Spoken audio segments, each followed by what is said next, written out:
All right. Welcome, everyone. I wonder if you can see me or hear me. You can hear me. Wonderful. Hi. Okay. We're on. Whew.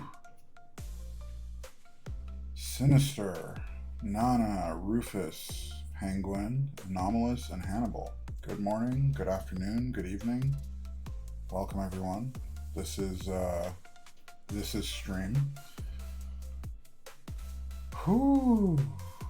You know, in the past, like in the before times, stream would be a bit stressful. It was fun, but it was stressful because I had to like prepare everything, and I'd be like, oh my god, what am I going to talk about? And like, you know, stream was the more stressful activity, and pre-stream and post-stream was like less stressful. But now it's the reverse, because stream is when I get to come and relax and chill, and before stream and after stream is the stressful time, which is kind of funny how that works out. Yeah. Well. So today we have the new mode Encore to take a look at. Mode sent it over. This is not a sponsored stream. I don't get to keep the board. We're just going to build it, take a look at the new crown mounting system. You may have noticed I already have an Encore on the desk.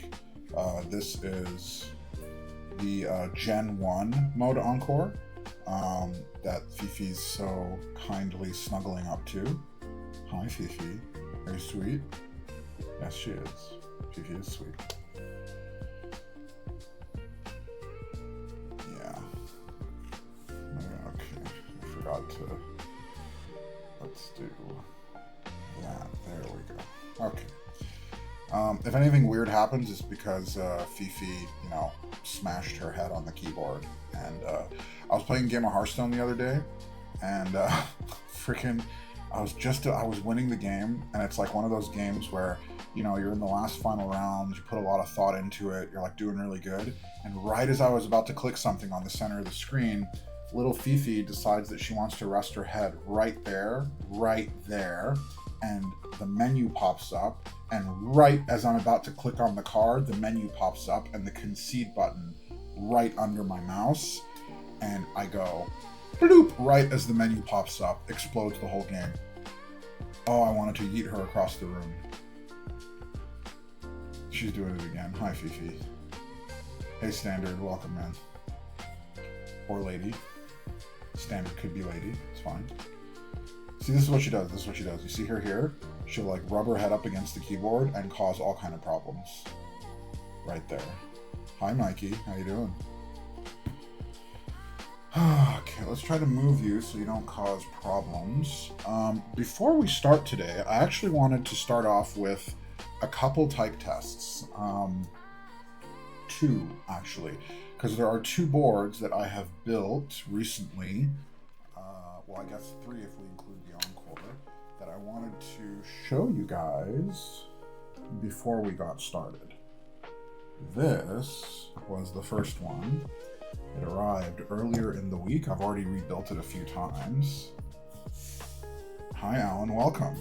All right. Do we know what this board is? Can you guys clock this board? Rufus should know what this is.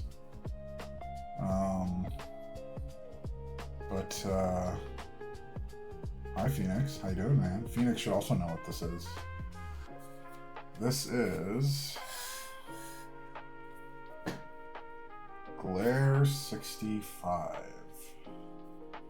Mikey got it.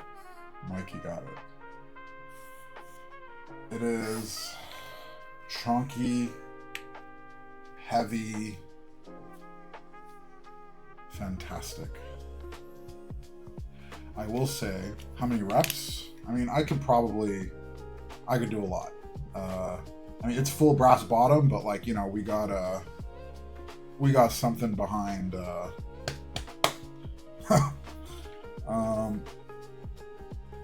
yeah, it's a beauty. it's honestly fantastic. These boards are just so anomalous. This is not. I would not say this is as good as the Glare 60. Glare 60 kind of stands in a league on its own. It's a Glare 60 is something else. Phoenix was saying before it's because of the materials, because Glare 60 has the stainless steel body.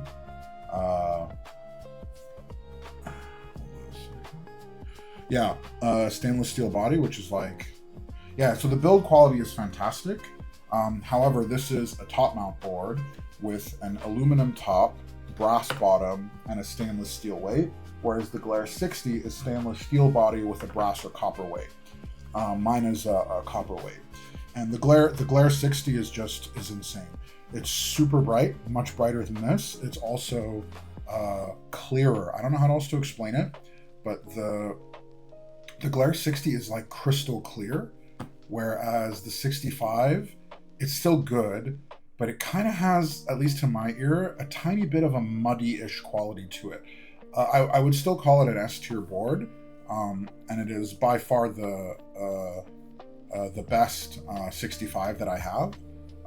Like, it's just nuts. Like, the materials that go in this thing, it's nuts. Here, let's just hear it real fast, so you guys can see what I'm talking about.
What do we think?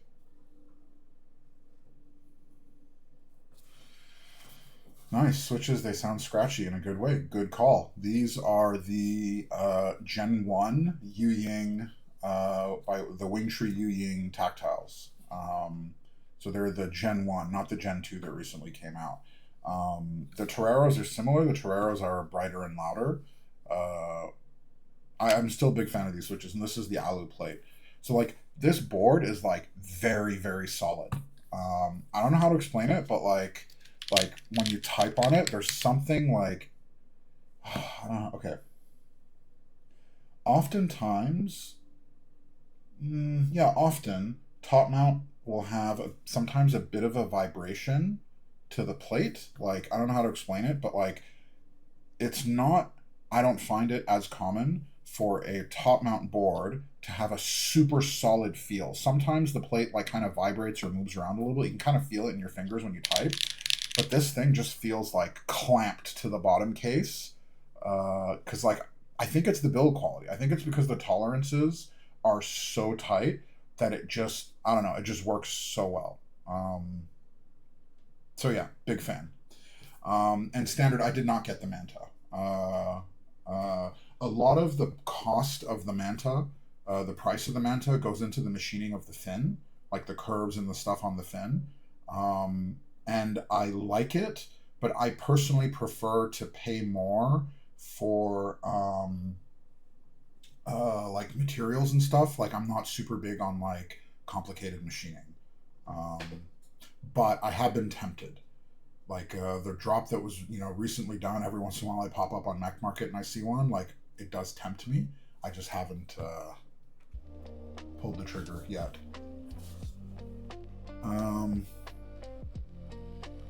Hi Shy, how you doing? So this was the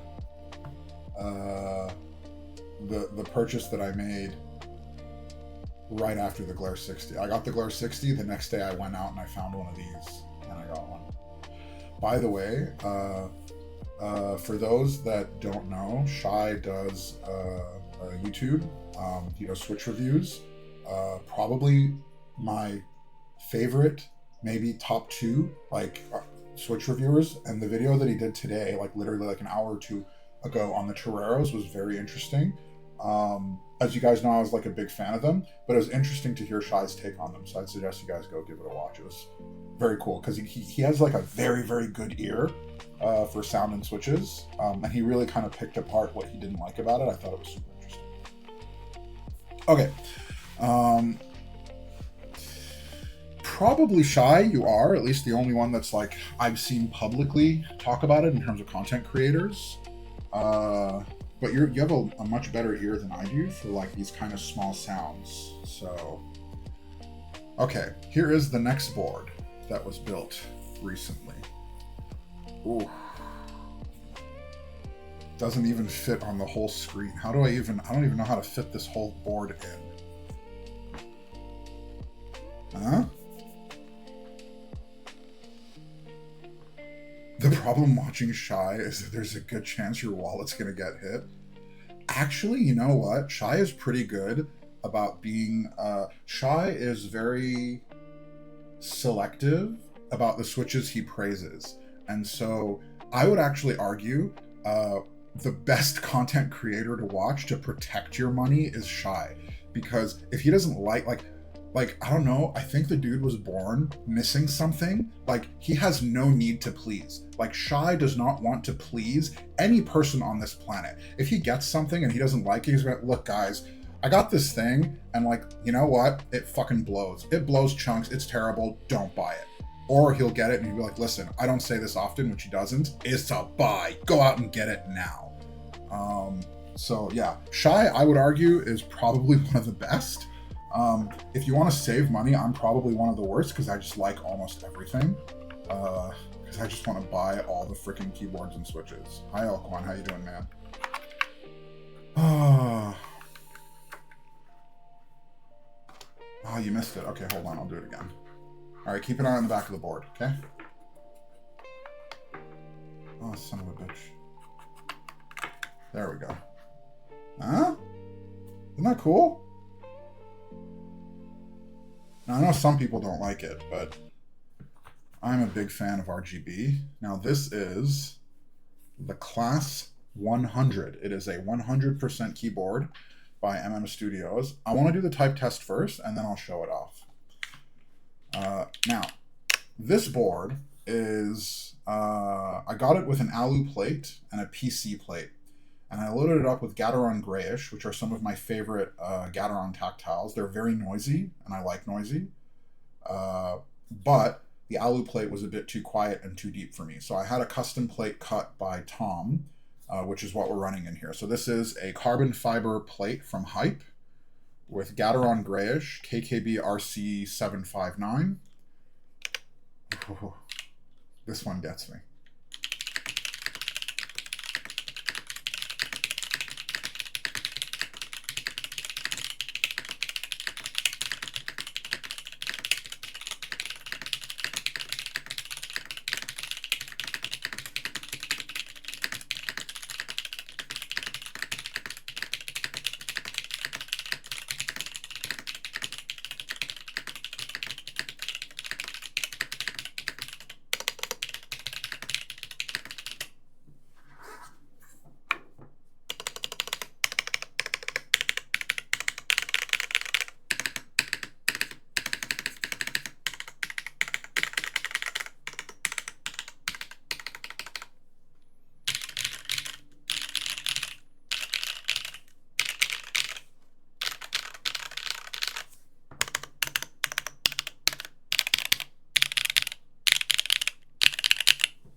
Hi, Shark. So, the one thing that comes with all Studio boards... Oh, shoot. I forget what it is. Give me a second. Is the solenoid. Now, I don't always remember what the keys are, so I'm loading up Vial right now so I can actually see what the key combo is to load it up. There we go. Okay. Huh?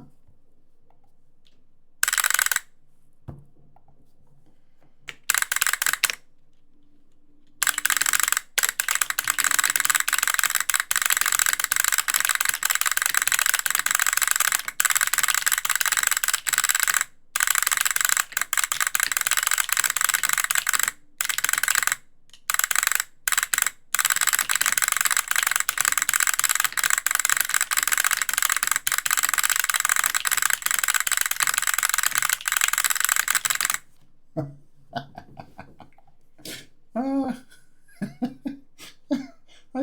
I have at this point I think I have, I don't know, 6 or 7 solenoid boards, and I just can't get enough of them.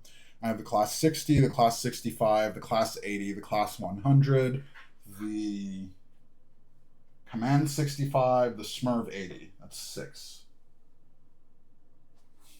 So good. Making the keyboard sound like you need to reload. It's just, dude.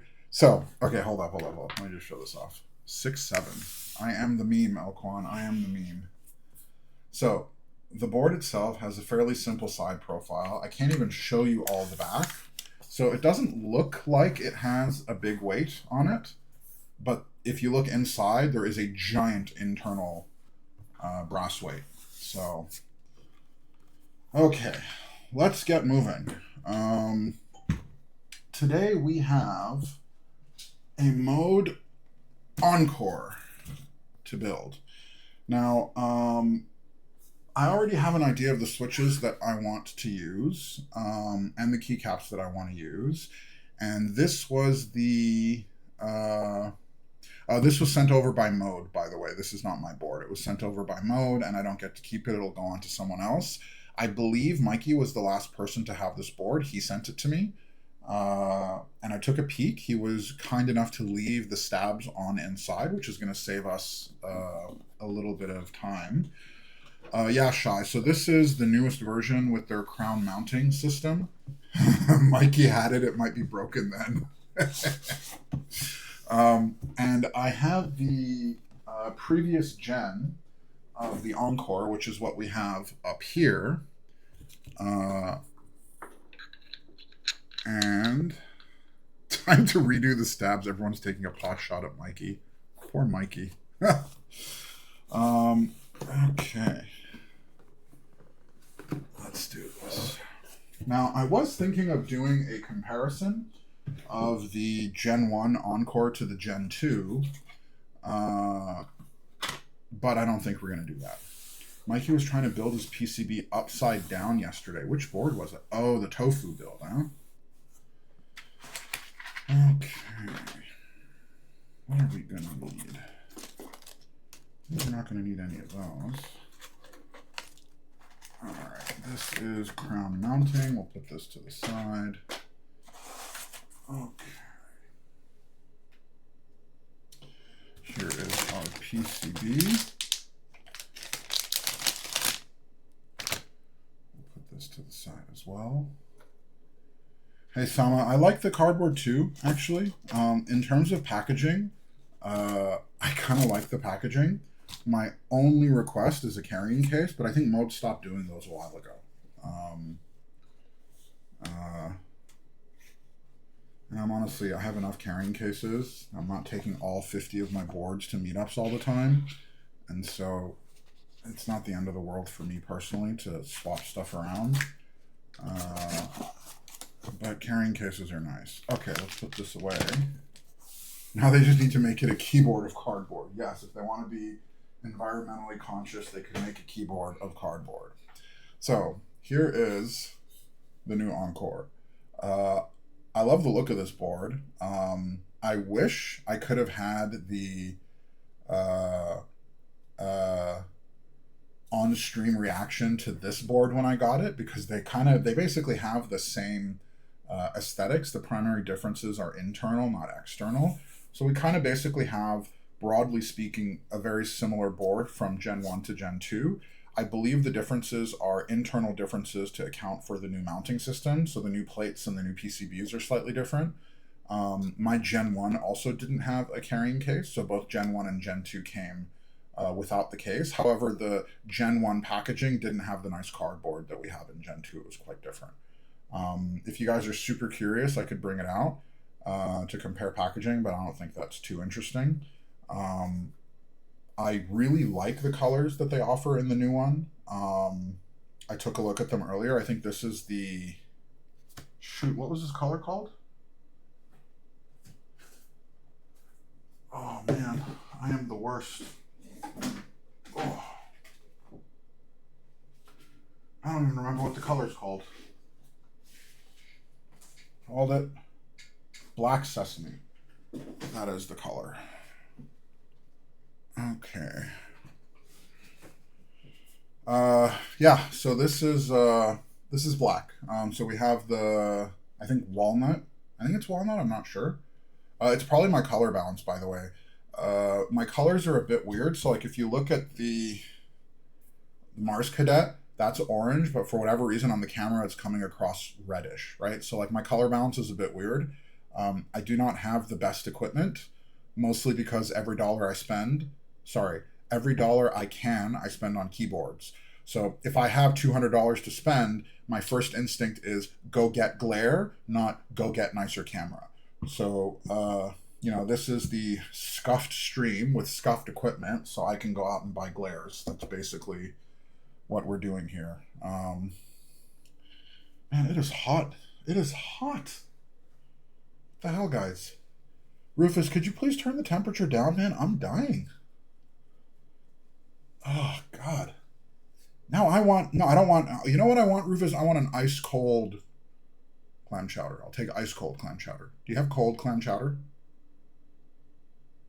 Never. I must make people feel like the 20 years you lived in Florida for 20 years?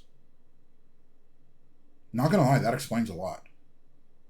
Cold clam chowder would be rank. I don't wanna drink it, Shy. I wanna bathe in it so I can cool down. I am Florida man. Yeah. Honestly, that makes a lot of sense. Florida man moves to New York, doesn't have an outlet, buys all the Geons everywhere. Okay, so the starter build for this are going to be MX Browns, and then we're going to try and fit in either some T2s or Sunset Gleams V2s. I'm actually not sure. The F in Rufus is for Florida. Oh. All right. Now, Mikey's build had split backspace, and I do not do split backspace. That is for demon worshippers. So we're going to add the other stab in the mix, and then we're going to do our first build, which is MX Browns. Oh, you know what? Nah, we'll give it a second, because I have cherry switches in here as well. If you guys want to hear kind of a broad comparison, preach on the spit. You know what, dude? Honestly, I do not get split backspace. I mean, I get it. I've just not been able to adapt to it. I've tried multiple times. All hail our demonic split backspace lords. Well, if you're hailing, does that mean you can't but you want to? Oh, you lost me here. I split on any layout. I'm not going to lie, Shy. I think I lost you a long time ago. There is one person here. You know what's funny is I share Shy's preferences, but he, like, everything that Shy likes, I like. But the reverse is not true. There's a good portion of what I like that he doesn't like. And so I can follow his recommendations basically to the letter, and I will never be steered wrong. But he cannot do the same for me. That will lead to problems. I only split with HHKBs. I like what Rufus likes. Interesting. Okay. Let's do this. Let's do this. Are these pre-lubed? They are not. Okay. Let us do a little bit of lubing. I've never actually used mode stabs before, so this will be my first time. At least I think it will be.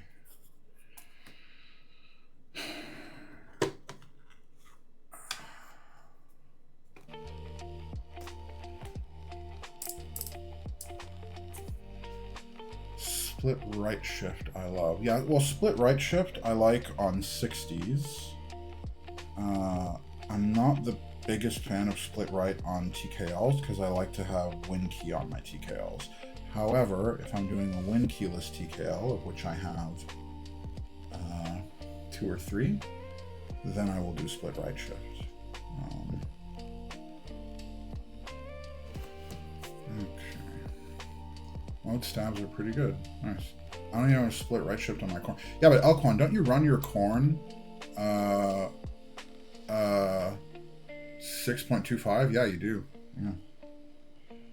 Is that a brush lube in one? It is. This was sent over to me by Shiva from Nixkeys. It's a Crytox 205 brush lube pen. You just twist the back and then lube comes out the top, and then you can... It has made lubing stabs way, way easier. I just pull this thing out and that's all there is to it. Pretty easy. Now, I say that. The problem is I still use, I switched over to using a BDZ on the wire. Actually, although I don't want to be inconsistent. Mikey, you used grease or 205 on the wire here? What did you use? Kind of looks like grease. Omnitype used to have a BDZ pen. Oh, they don't have it anymore. Oh, that's too bad. I would love a BDZ pen. It looks like, Mikey, it looks like you used 205, maybe? So we'll just, we'll keep it simple. Probably rubbed off the wire and onto his desk note. Use 205. Okay, nice. Nice. Okay, that will make my life easier. Normally I use BDZ. Well, normally. These days I've switched over to BDZ. I used to use dielectric grease. Nice. Okay.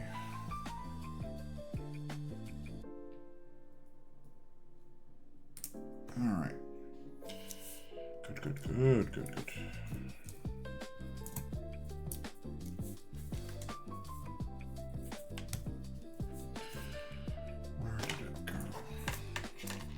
Just looked and they have the BDZ back in stock. Nice. The only problem, you know what? I should have gotten it the last time I ordered from them. The problem with me and Omnitype is that they don't have good shipping to Canada, which means I need to use a proxy, which adds cost. And so normally I try to avoid getting small things. If you're going to order like whatever, $100, $200 worth of stuff, then adding $10 for a proxy fee kind of doesn't matter. But if you're ordering a lube pen worth $5-10, BDZ is largely obsolete with modern stabs. Can you explain that? What do you mean?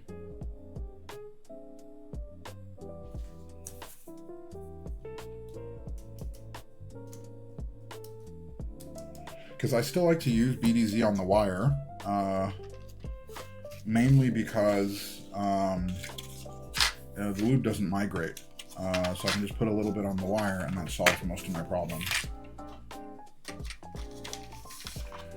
Shit will slow down your stabs almost instantly. I value speed on my stabs. I barely even put on 105 on my... Oh, wow. Huh. Cool. I have not tried that. I should probably try it. Try less lube on stabs and see how that does. I live in Vancouver, close to the US border, so it's easy to grab packages. Yeah, that must be super easy, dude. Man, just drive down an hour and then pick up all... But you would need a forwarder. You would still need a forwarder or a place to go pick stuff up, right? Like, somewhere to send everything. Interesting.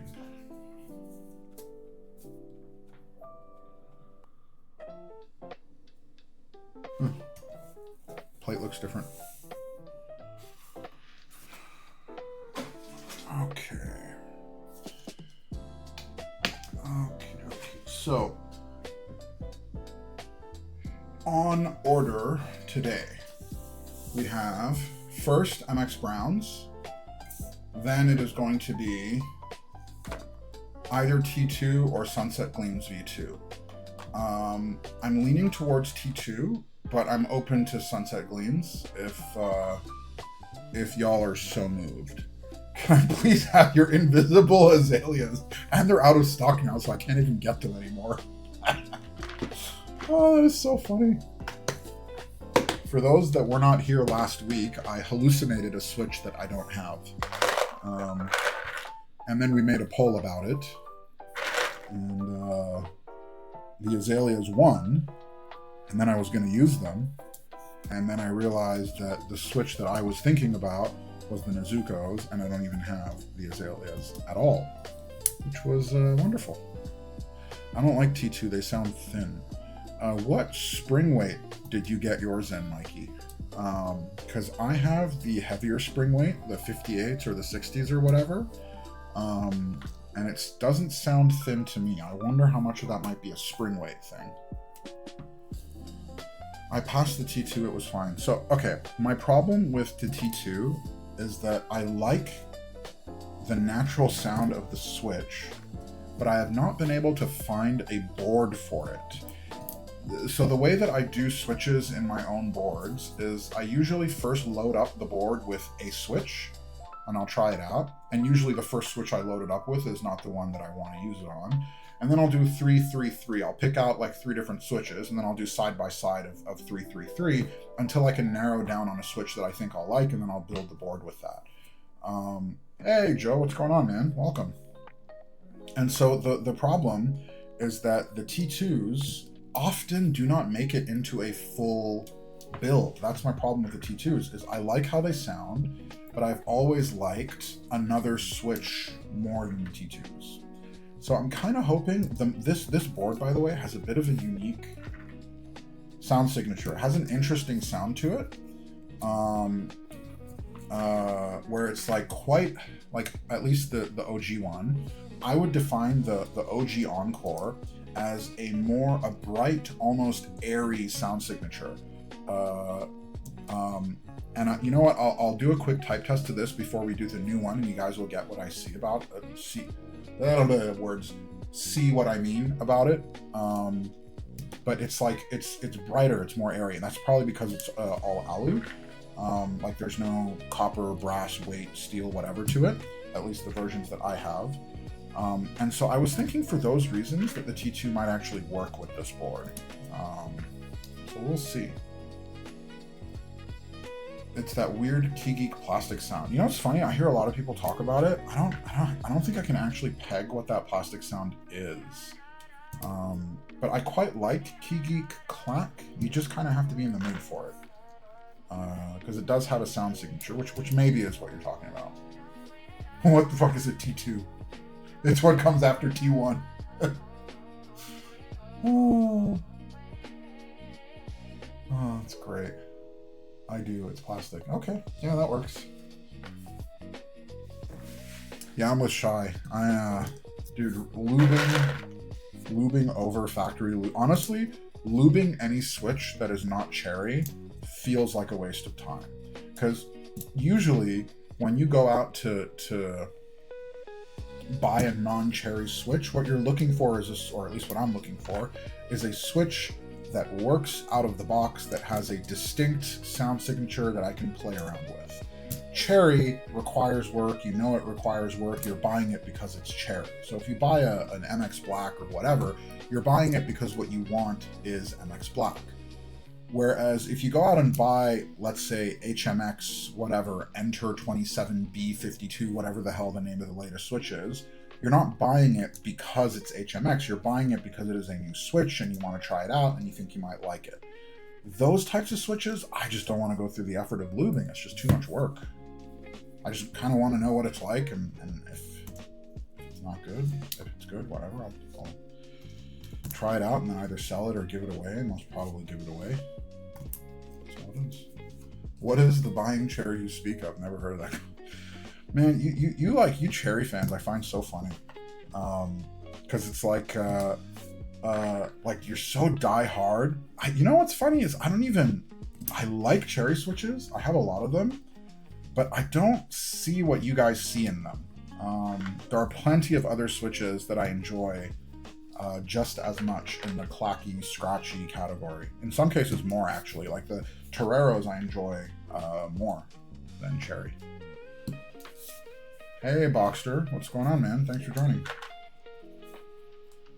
The new HMX XAE. I don't even know how to pronounce that, dude. I do know that's the name of Elon's kid, right? He named him that. How do you pronounce that? I like how they will sound in a board, and I like them. You know what? That's how I feel about my wife.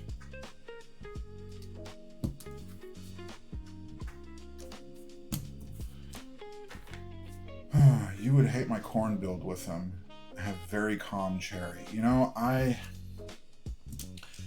that's my problem, is that the kind of Cherry that oh, Shy, you are gonna hate this. You're gonna hate this. This is unlubed MX Browns that have been spring swapped, and that's it. So there's no lube, there's no film. These are about as noisy as it gets for Cherry. And this is probably my favorite Cherry switch. Like, my favorite way to, like, is MX Browns, unlubed, no film, with just a basic spring swap. We'll see. I do have dry reds in my Forever, but are they, have you filmed them, or are they, because I remember you saying before that you found unfilmed Cherry a bit too noisy. Filmed and spring swap. Yeah, there you go. Raw dog and Cherry as well. Well, it is a spring swap, okay? We do have bag lubed springs in here. That's about all we got. I don't lube, film, spring swap. I let other people do it for me. You know, I would let other people do it for me, but usually they want money in exchange. And I would rather spend that money on other stuff. Oh.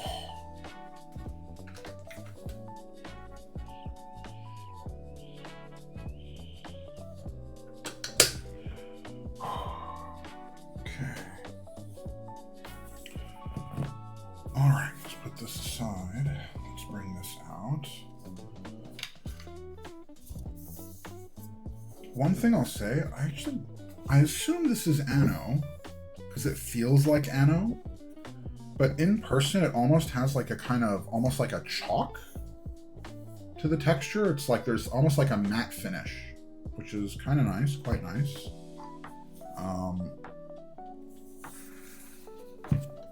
It is also a fairly write on it. What do you want me to write on it with? Chalk? If I had chalk, I would. All right.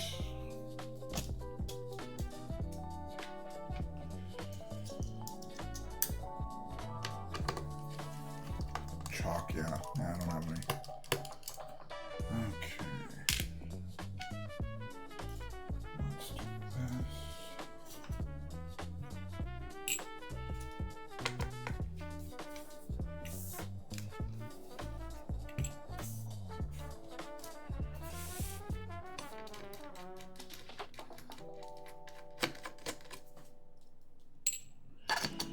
I've had a couple boards that for whatever reason have not had magnetic screws.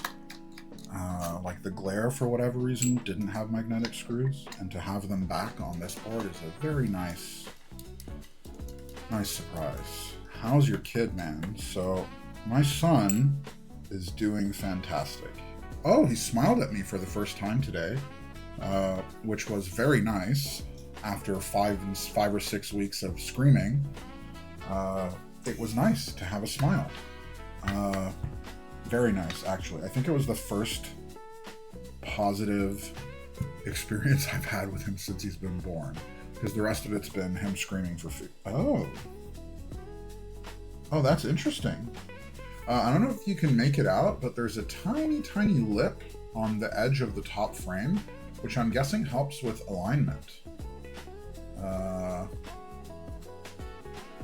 Yeah, that's interesting. And there's these little, I guess, force brakes that mount the crown mounting system. Just tightening these up.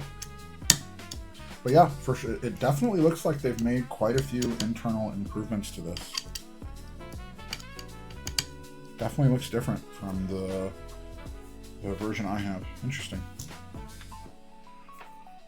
People think I'm being dramatic when I say it's so shit.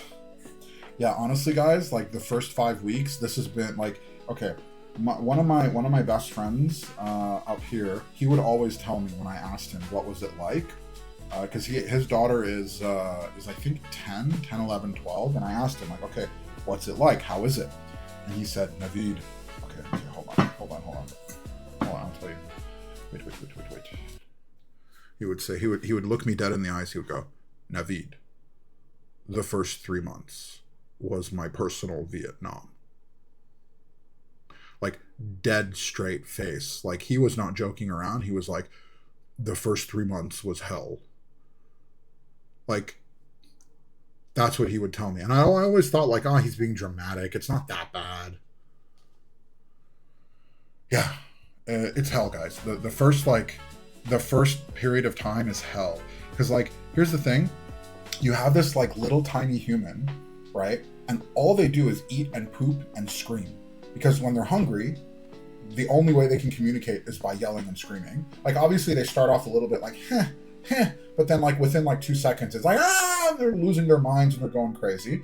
So when they're hungry, they cry. When they're uncomfortable, they cry. When, you know, anything unpleasant happens, they cry. And their life is basically full of unpleasantness. So, like, imagine you've never farted. Okay, Rufus, you can relate. I know. Imagine, you know, because we are people who consume. We are consumers of food.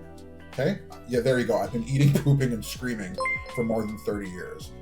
Hello, Simon. We are talking about babies and shit. Welcome, everyone. You came at a perfect time.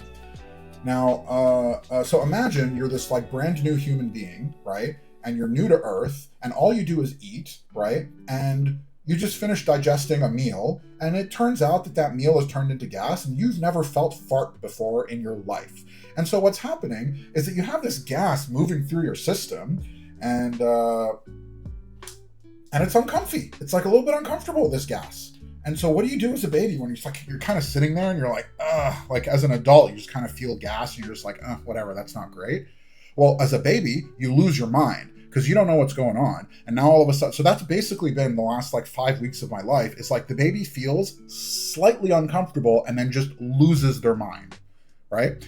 And I know it's gas because the baby will go batshit crazy. Like, I'm telling you guys, the baby is there sleeping, peaceful, instantly loses their mind, starts screaming, squirms, screams, wah, screams, squirms, and then passes out again. So in the beginning, I would freak out and I'd go, oh my God, is the baby okay? What's happening? What do I do? Turns out the thing to do is nothing. You just wait and they fart and that's it. And obviously sometimes you can help them fart. Wow, poop farts. That's basically it, dude. That's basically it. So I don't even know how we got on that. I don't even know how we got on that, but whatever. That's who asked me about that. Somebody asked me about that. It's your fault for making me relive this trauma. Have you tried telling the baby not to worry about it? I have actually tried that. Sometimes I'll pick up the baby and I'll whisper in its ear. I'll go, it's fine. Everything's okay. Don't worry. But it turns out it doesn't work. Is your baby sleeping well at least or no? I think so. Yes. Okay, we lost a gasket.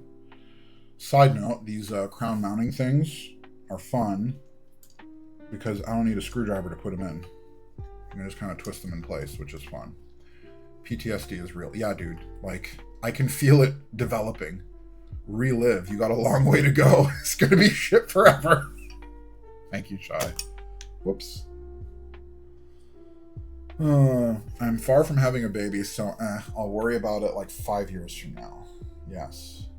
Although, Mikey, one thing I will tell you is that this experience is made infinitely better. Like, like I am alive and surviving this experience because of my wife. If it wasn't for her, I don't know how I would do it. And so like the people out there that did this alone, like for those that don't know, Shai is a single dad, and he raised his daughter alone. Actually, I think it's a daughter. I don't know if it's son or daughter. I think it's a daughter. I don't remember. That like I have a crap load of respect for that. Like I would die. Doing it with someone, like someone you trust, someone that like that's, trust me, I'm barely hanging on most days. So yeah, I'm very, very grateful to have a wife that, oh freaking god damn it, these so right now what I'm doing is I'm putting on, okay, so for those that don't know, this these little things, this is the crown mounting system. Mo did like a whole video on the design of these. I think they're very, very cool, but it's basically like, okay, there's basically like this little kind of spring mechanism, which is like sort of right there in between the gasket and the metal part. Is basically like this kind of spring-loaded mechanism that screws the PCB assembly into the top case. And this is sort of like the big design change or innovation behind this gen of the Encore. The previous one used lattice blocks, but also had the kind of like an isolated top mount that was a part of this one. I found that the top mount was okay, but my preference for the OG one was the lattice block. I don't know what it was about the top mount, but it didn't quite, like it was fine, but it wasn't for me. The lattice block was my preference.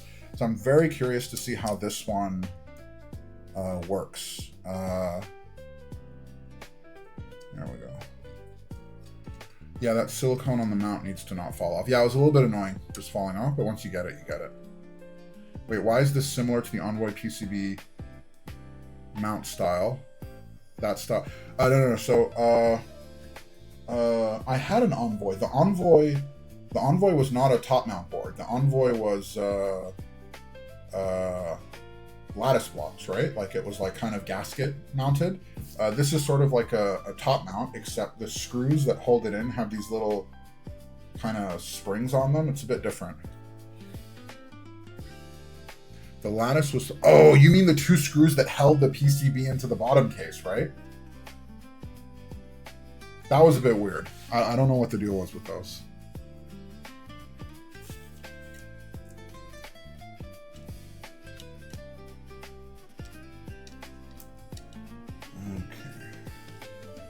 Don't screw the case screws all the way.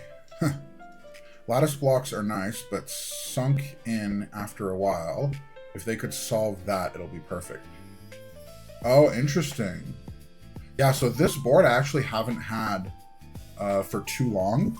And because it's part of a collection, that obviously part of my collection, I don't use it like every day. And so I have not had any problems with the lattice blocks depressing, but I'm not giving it the kind of use that like a daily user would be giving it. That shit messed with the sound hard. You had to dial in exactly one sweet... Oh yeah, the screws, huh? Interesting. Huh. Like when I had the Envoy, I didn't screw it in. I just didn't use it. I still have one for 125 and not a single. Yeah, I think that the part of the problem though with those boards is that they're now getting a bit old. Like I've noticed that in general, older boards seem to have difficulty selling, especially in Canada. Like I've noticed the Canadian market for used boards, like most of the Canadian mech market seems to be like basically veterans, right? Like people that are a lot more established in the hobby. So I'm not surprised that that older boards are having difficulty selling. I have a bunch that I've listed for sale, and they are also not moving at all.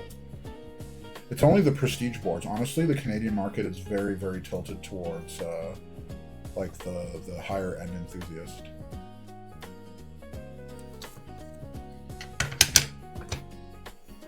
Yeah, this is, yeah, so I think because of those little, the little like kind of lip that they have on the edge of the board, this thing fits together much. No shit. I did not even know this was possible. Did anyone feel like having a negative type angle board? Valk, thank you for the raid, man. I appreciate you. Thank you very much.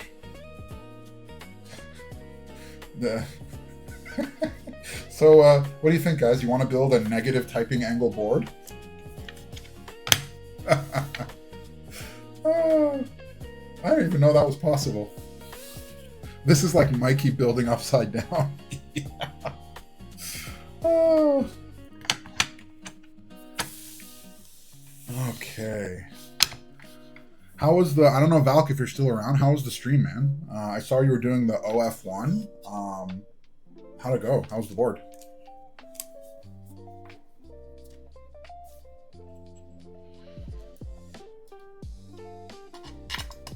I was actually personally very curious about that board. One of the things that stopped me from joining it personally was that at the time, I think there was only Alex that was streaming it, and I wanted a few more looks at it. I don't think we had too many. That board desperately needs to get rid of the LEDs and really needs solder. The OF1 had LEDs? Really? Huh. Went well. The board is honestly pretty good for the price, and I think the $40 upgrade to brass bottom is worth. Nice. It does have its quirks though. What were the quirks? JST's too short. Huh. Interesting. That's a pretty easy fix though. I have longer JSTs to use, so it's actually not too bad.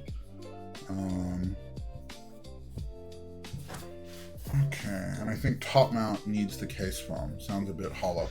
Okay, it's interesting because sometimes when enthusiasts talk about hollowness, is it hollow or was it resonant?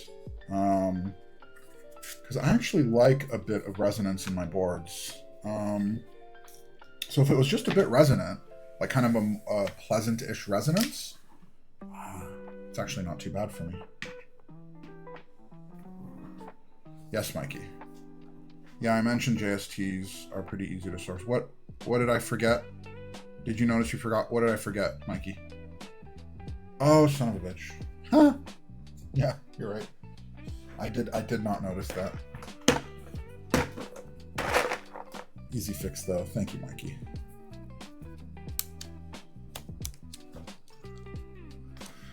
So I like resonance too, but this one had a bit too much. Oh, interesting. Huh. Did you have the alu version or the brass version, Elk? Case foam doesn't kill it. Helps. Oh, okay, alu. So that's why you were saying the brass upgrade probably works. I wonder if there's extras. But honestly, I shouldn't. These days, I'm trying to go for fun boards or more endgame worthy boards. Resonance is good. No resonance sounds dead, but ping and hollowness are just specific frequencies or quantities of resonance that we don't enjoy. Yeah, that's fair. Yeah, I don't think you need an OF1. Yeah, probably not.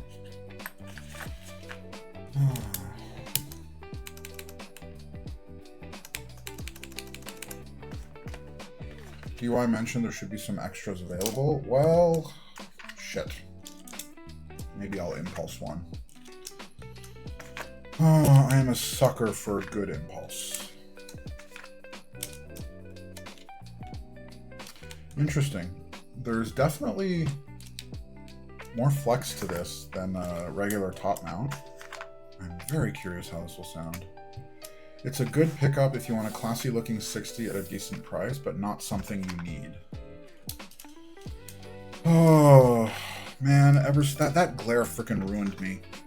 Especially the glare 60 has kind of just changed the way I look at boards, and especially changed the lens that I look at 60s. That is just too bad. Oh.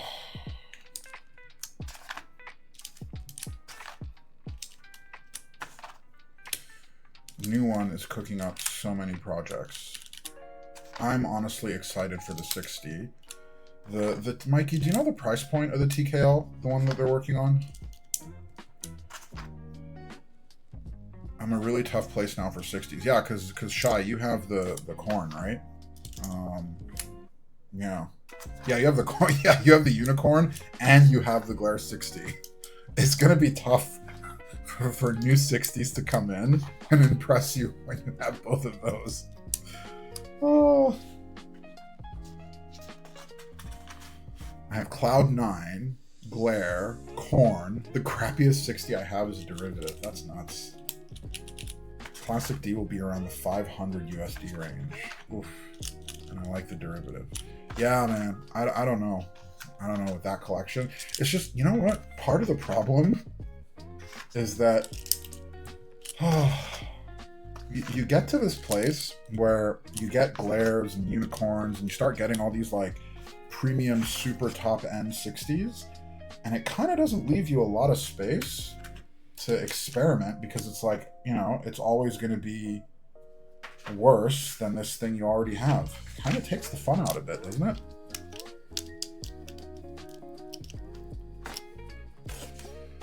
Lily is on my short list. I've heard great things about the Lily, but I don't think that board is for me. I wish I had cool things, says the guy that already has a unicorn.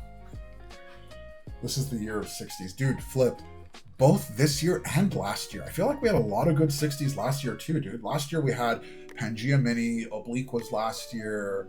There was a lot of good 60s just lately, in general. I have never been able to adjust to using 60s. Too old and set in my ways. Okay, Gizmo, here's the thing, dude. So it took me about a year of just like, because the problem is that there are too many. The design space of 60s is just too good. There's too many good 60s. And so I kind of got forced into it, and I hated it for a really long time.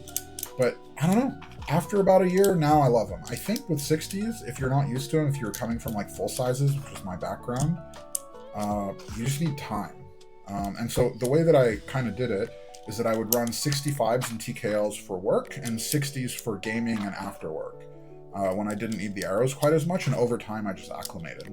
So one idea, you know, if you're open to it, is to try using 60s like after work or at night, or like times when you find yourself not needing the arrows quite as much, as a way of acclimating. Could work. Could work. We need more FRL TKLs. That's my favorite layout. Dude, Toe Popper, I'm with you, dude. It is probably my favorite layout. I think FRLs and 60s are my two favorites. They're just, something about them just really, really works for me. Toe Popper, have you seen the Gian 70? Arkeeb's new FRL? FRL TKLs are just 65s. No, 65s are just 60s with arrows. That's what a 65 is. An FRL TKL is more an FRL is more a TKL than a 65.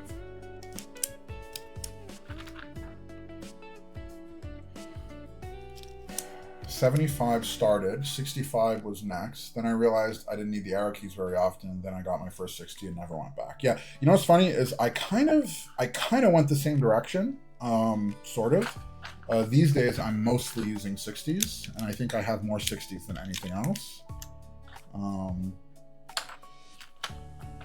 But there is still something nice about arrows. It's funny though, I find myself reaching for 65s a lot less often than when I first joined. It's kind of weird how it works out. Alright, what am I looking for? Up.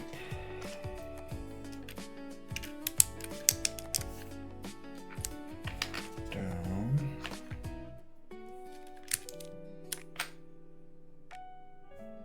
Okay.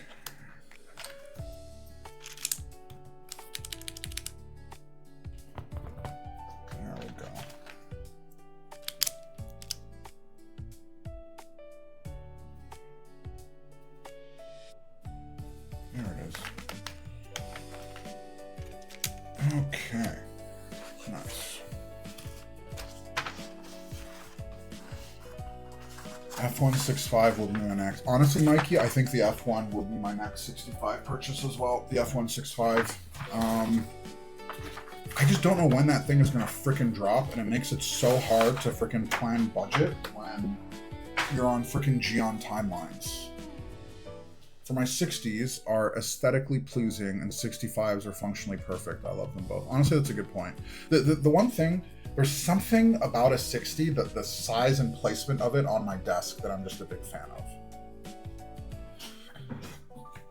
Okay, so this is the Gen 2 Mode Encore in Black Sesame colorway with GMK Zemo.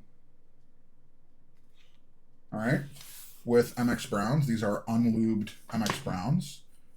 And then this is my Gen 1 Encore with Botanical and Cherry Blossoms, which are basically like Nixies kind of that you can use stock. So I'm going to start off with a type test of this, and then we'll go over to the MX Browns. Okay, so this is Mode Encore Gen 1 with the lattice block mount. Cherry MX Blossoms, Botanical.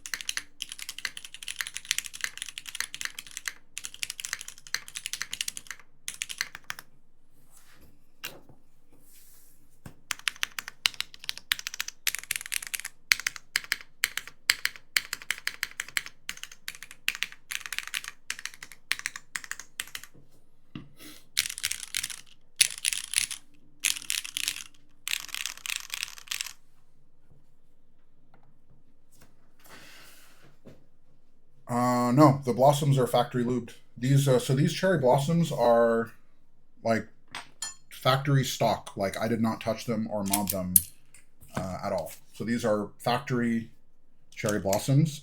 I hope you guys see what I mean. I find like the board has more of like a kind of light, airy sound signature, and I really, really like how this board sounds. Very, very pleasant. And this is one of the boards that sort of brought me around to how all Alu boards can actually sound decent. Like, I'm typically not a fan of all Alu boards, but this one sounds great to me. Joe, thank you very much for the sub, man. I appreciate you. Thank you, dude. So, let's put this aside and bring out our Gen 2. The end of your type test still sounds like Jingle Bells. The little crunchy crunch. Stuck in ads. I can't hear what you're saying about your blossoms. Basically, they're stock shy. The blossoms are stock, and I didn't do anything to them. I think honestly, I thought the blossoms were great. I like the petals too, by the way. The petal light, whatever they're called. I thought they were both solid. The Mode Encore is what made me go, wow, this sounds good, even if it's just full Alu. Yeah, dude. Do I have another one?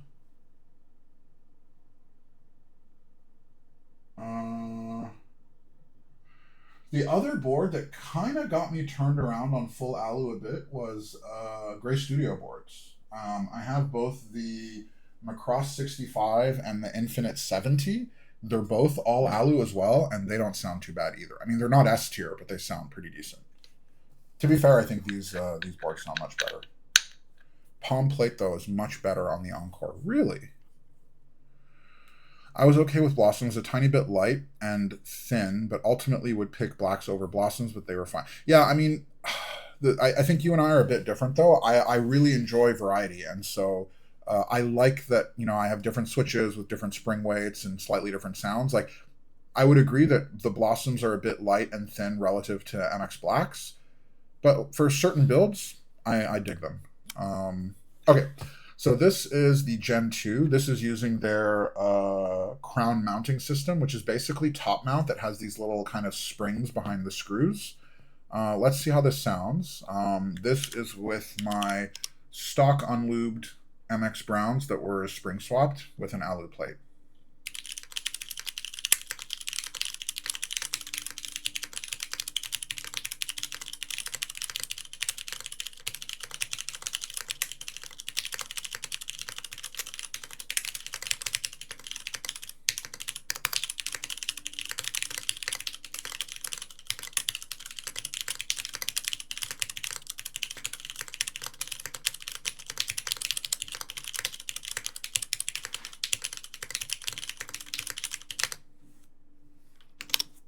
One more time.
What do you guys think? Sorry, Navid is a bad streamer. This is the new Encore, the latest gen Encore with the crown mounting, with Browns Armageddon. These are Browns. Hello, Mr. Rotkiv. Thank you for joining. Niku Gava, thanks for joining, guys. Appreciate you. You have any DCS? I don't have DCS, Shy, unfortunately. That's a whole separate conversation, but no, I don't. I like that. That was pretty good. I like that. Do I like this more? Hold on. Yeah, you know what? I was actually okay. So obviously it's not a direct comparison. They're different. Blah blah blah blah blah. But like, I feel like the new one sounds a bit more solid. They're both alu plates, Armageddon. Yeah, so I'm with you, Banana. I still think it has like an open kind of airy vibe to it, but it sounds a little bit more solid to me.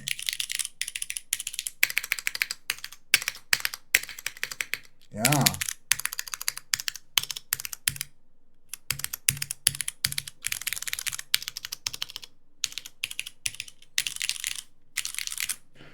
Yeah, let's try let's switch over to a scratchless.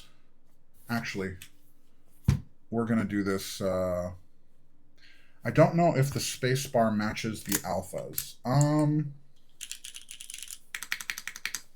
You know, it is a bit, I would say the spacebar, you're right, it is a bit louder than the alphas. That's my preference, though. I like loud, poppy spacebars. So the spacebar actually matches my preferences. I will say that if you like your spacebar to be super close to your alphas, then this might not be it for you. But for me, it kind of perfectly aligns with what I'm normally looking for. If anything, sometimes I will even put in louder switches in my spacebar, specifically to get that sound more often, because I like loud poppy spacebars. But you're right, like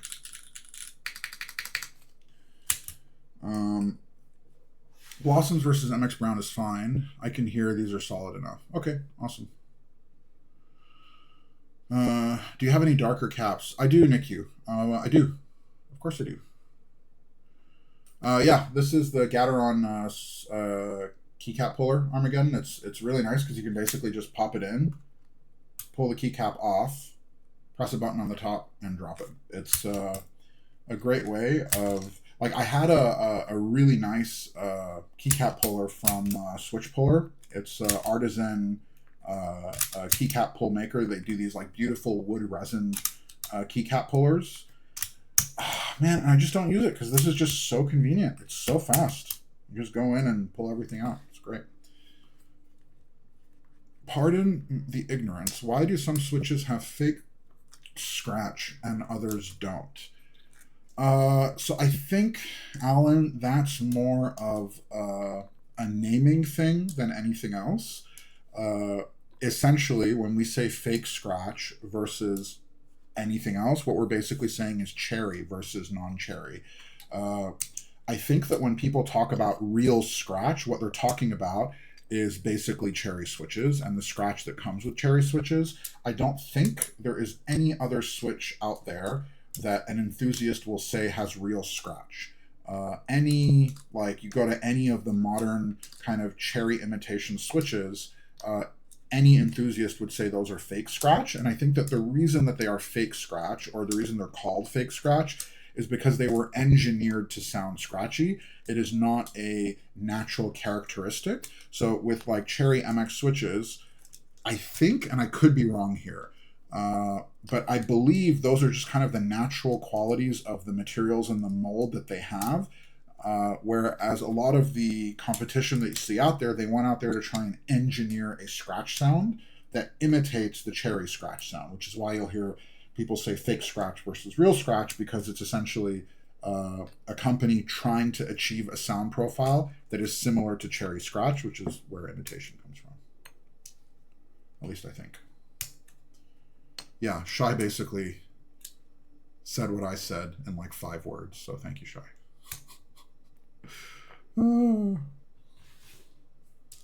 Okay, let's move this over. All right, guys, I have 2 options for switches.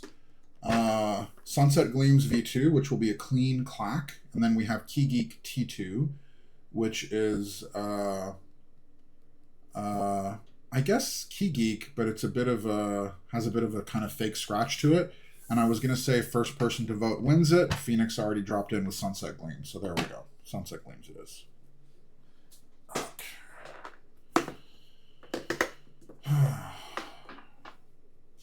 Naveed, what do you do outside of Keebs? Your style of speaking feels very deliberate and specific. That is a very good clock. So I currently work in marketing, leading marketing teams. And my previous role was solution sales, which was basically software sales. And so I have a lot of experience presenting to large groups digitally, because that was my job / is my job. So the cadence that you're hearing is probably the way that I would present, like at work, right? If I'm presenting to a large group of people, behind a, blah, blah, blah, this is how I would talk. This is like kind of what it is, because you're presenting something, you have a PowerPoint, blah, blah, blah. So it's my work. Nick Hugh, thank you very much. I appreciate you, my dude. Thank you for the prime, man. So that is why I speak the way that I speak, because it is over 10 years of practice. And most of it actually comes from my background in sales, because when you're presenting in sales, I don't know if you guys know this. Shit, the music's been off the whole time. So a lot of times when you're presenting in sales, right, like software sales, I'm not talking about like car salesmen, right? I'm talking about like presenting to like a business audience. A lot of times, believe it or not, people are super bored, right? And so like they don't really care. They're just there because it's their job, and they're just listening to you because, blah, blah, blah. And so most of the time when you're presenting in that context, you're essentially presenting to a dead audience, right? Like they're not really talking a whole lot. And so you kind of have to present in a way that sort of entertains yourself, right? Because otherwise I will get bored. And so this is just kind of like my habit is I present in a way, or I talk in a way that entertains myself, which is kind of the same skill set of streaming, right? Because when you're streaming, sometimes the stream is a little quiet and people aren't super chatty, and so you don't have a whole lot to go on. So you just kind of got to be able to just blah, blah, blah, just verbal vomit. So it's actually kind of exactly the same thing. Presenting over Teams badly lacks the feedback you get in a room. That's literally it. You don't get feedback. And then on top of that, in a business setting, right, you get even less feedback because people are not trying to engage you in conversation. They're literally just like watching the thing that you're doing. And so you kind of got to create a vibe. Otherwise, it's like, and then you go here and you click here and it does this thing for you. And that's the thing that you wanted me to come show you. Thank you very much for listening to my presentation about the thing that you brought me here to show you that you were thinking about buying. Like, who wants to listen to that? I don't even want to listen to that. Nav, you don't need good speech. They will feel threatened by you and sign anything. You know what, NICU? In person, that might actually work, right? Because in person, I can bring muscles to that. I can shake hand and I can say, hello, I have muscles, will you shake muscle hand? But online, none of that really comes through, right? Because online, you're trying to be, you know, all sweet and cute and happy and blah, blah. So, okay. Use your muscle fingers. What, you don't want my product to show muscle-based sign? So what you should do is wear a muscle shirt. You know, back when I was working in sales, which at this point is close to 10 years ago, it was back in like when suits were still a thing, and so I would wear suits. However, these days, things have changed, and you know, you don't got to do that anymore. But back when I was traveling for work and you know, going on site to do presentations, it was still suit time. Like, I did Nike headquarters. I went to, I don't know, a bunch of big companies, the government of South Carolina, I think. What else? Nestle, bunch of big companies. This is back in the day. To do presentations to their teams about expensive software purchases.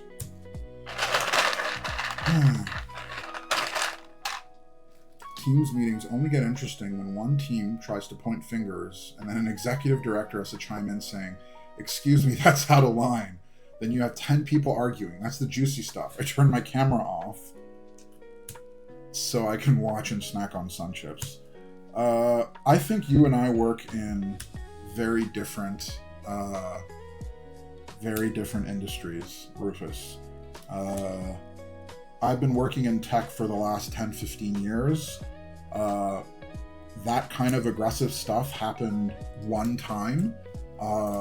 At least in my presence, it only happened one time. I called them out immediately and reported them to HR within 10 minutes. And that's in like 10, 15 plus years of working in tech. In my experience, that kind of stuff does not happen too often. Most of the time people are quite civil, but I think that might be industry specific. I have heard that some industries are quite aggressive. I think your industry, if I'm not mistaken, is finance. Maybe that's worse, but I have not had stuff like that happen in a very long time. Yeah, Nestle is not a problem-free company. I will give you that, Nick.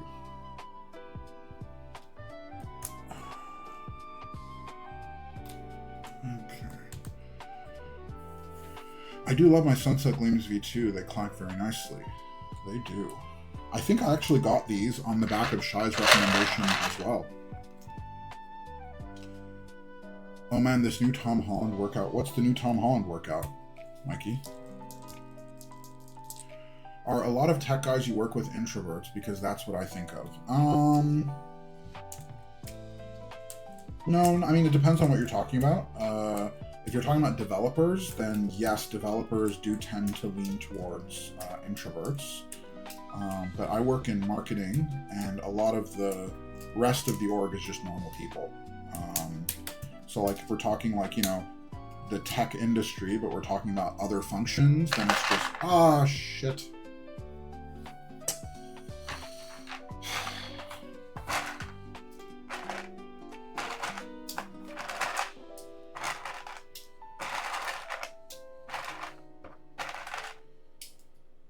Shake it.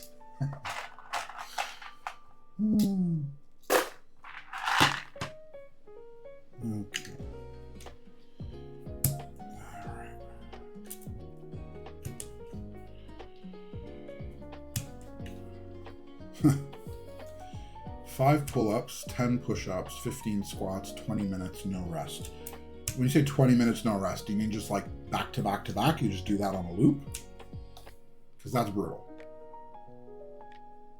They touch, must cleanse it with fire now. Just got done building Tofu 60 with cherry oranges and CLP. I've never tried cherry oranges.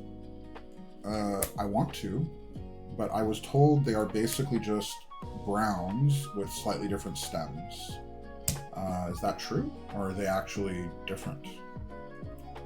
I've been thinking of picking up a bunch, but cherry orange are basically recolors. Recolors of browns or recolors of something else? Oranges are linears. Oh, they're like lighter. Hold on. If they're like lighter blacks, meaning that they have lighter springs, right? And you're going to spring swap them anyway, then why would you? Unless you're running them stock. Then why would you run oranges? Unless you're running them. Oh, because they look cool. Okay. Fine. Oh, you're running them stock. Okay, maybe a lighter spring weight actually kind of works well with their springs. I don't know. All I know is that I've tried stock browns and stock blacks, and the springs on those are no good for me. Orange, red, black, in theory, are the same once you loop, film, spring swap them, but honestly, I'm not so sure. Meaning that you think there's differences in the material or the molds, or the stem.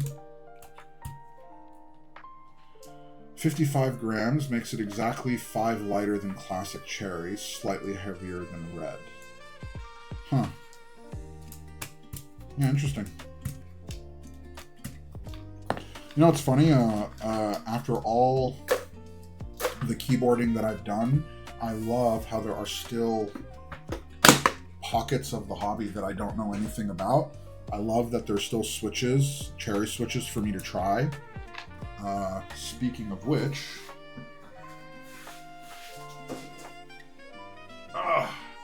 this is my most recent acquisition.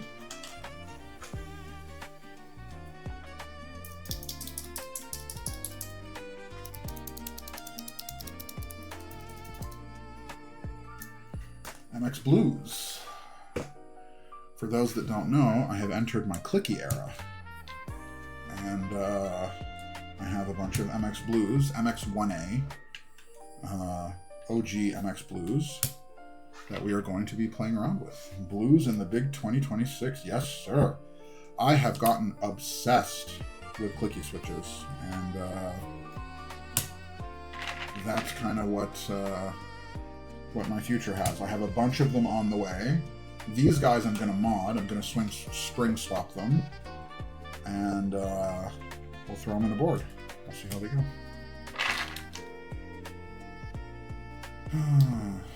They were exclusively in some audio boards, and you had to harvest them. Oh, wow. And they are scratchier. Interesting. Huh. That's the original. Okay. Clicky is the only switch where it sounds awful if other people use it. I don't know, man. I kind of like clickies all across the board. I have been really pulled into the whole clicky thing. I currently have 5 if you include the browns, and all of my clicky switches are currently installed in boards, every single one. I wish there were more vendors that sold clicky switches in Canada, because I would definitely go out and get them. Let's see how this does.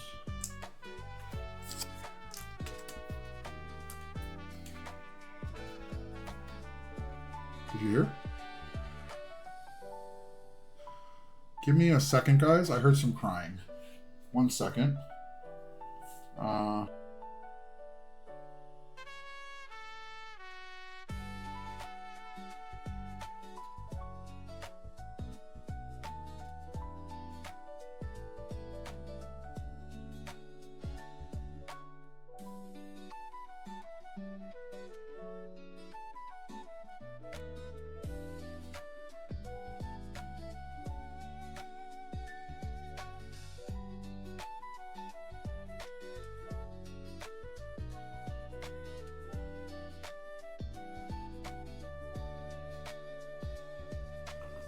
Okay, we're good. That was just my wife. She's heading out with baby, and the baby does not like car seats. Because, like, you're kind of all scrunched up, and you're... So the baby was crying because the baby did not want to be in a car seat.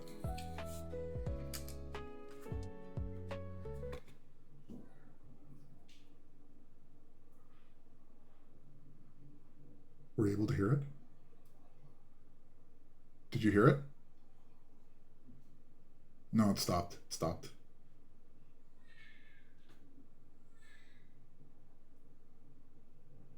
No? It's like quiet, quiet, quiet, and then wah, wah.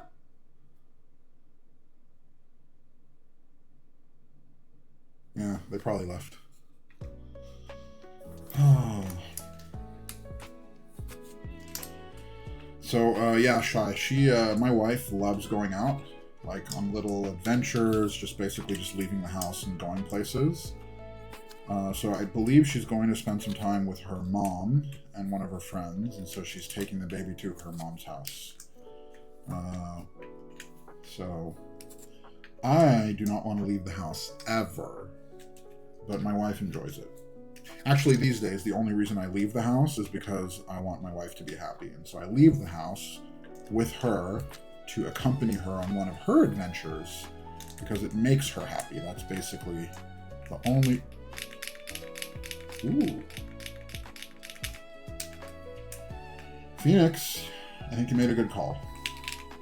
This sounds pretty nice. Ooh.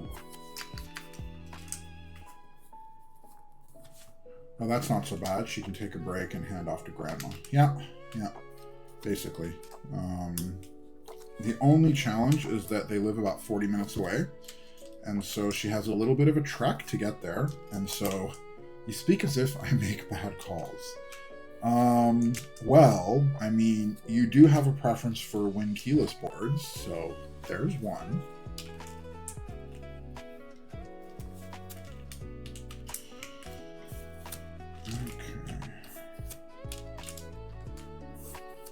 Gotta run.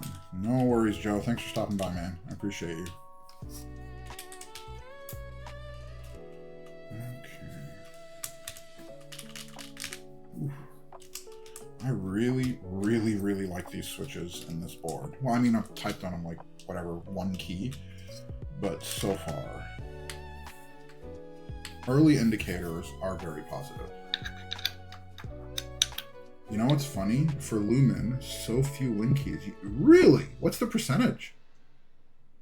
What's the percentage? Can you tell me? You had what? Close to 100 orders? Slightly over? I'm so curious. Win keyless is the last hill for Nav. That is so true. And that's one that I don't know if you'll ever win. Did you just WKL that? I did, Toe Popper. I am a win keyless hater. Probably till the day I die. Okay. Split backspace. Honestly, I will probably, because I have some win keyless boards. Wow, 11. Holy crap, that's like, wow. You know what that means, though? That means that win key is rarer. That means I will have a rare board. Haha. Wait, Toe Popper, you joined as well? 10 other people are wrong as well. That's so funny. Okay. I got a Seafoam for me. Seafoam win key. All right, guys. Let's hear this. This is the mode Encore with crown mounting with GMK Zemo, Alu Plate, Sunset Gleams V2. Let's see how we do.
I think I prefer this to the browns.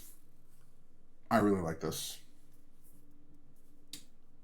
6 Win-Key. Dude, Seafoam was the best color, NICU. I think Seafoam was like just a wildly great color. I thought about getting the gray one, but the Seafoam just really got me. It looked awesome. Oh, man. So what do you guys think?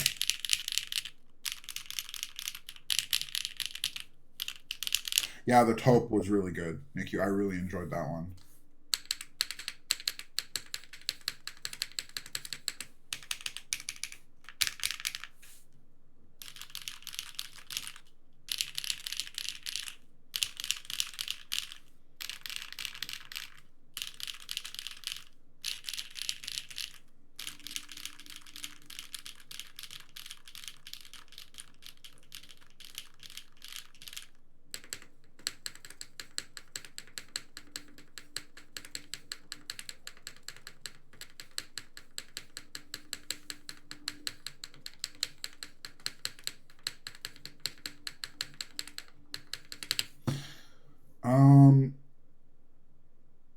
Yeah, I like it. It's so I'm okay. Here's the thing. For the most part, Nana, I think I'm with you, in the sense that like I built the Envoy on stream a while ago. It was fine, but it wasn't quite to my taste. Like it felt a bit basic for me, personally.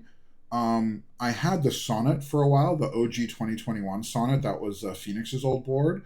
At the time, I really liked it, but I ended up selling it. It also wasn't quite for me. This one I quite like. I did end up buying the OG one, obviously with my own money.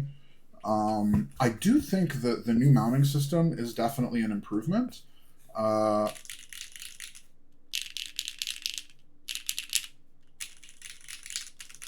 like the new mount, it feels more solid to me. The sound of the new one, it feels a bit more solid. In terms of type feel, I don't know if I can actually tell too much of a difference personally.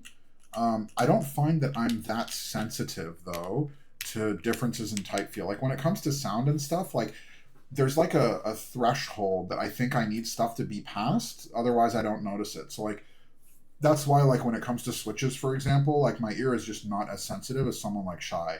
And so with type feel too, it kind of falls into a similar thing. I do feel like though, even with that said, the new one has a fuller sound to it. Um, like it's still kind of bright and airy, but I do feel like it has a fuller sound to it. Like the sound kind of is a bit more rounded out compared to the OG one. The OG one feels more airy than the new one. The one thing I'll say is that I'm using the word airy and not thin because it doesn't sound thin to me. It just has a bit more kind of airiness to the sound. I don't know how else to explain it.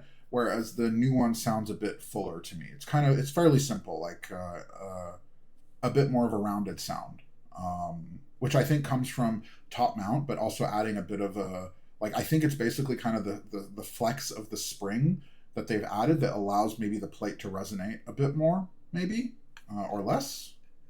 Not sure how that would work, but you know what I mean. Yeah, this is great. This is fun.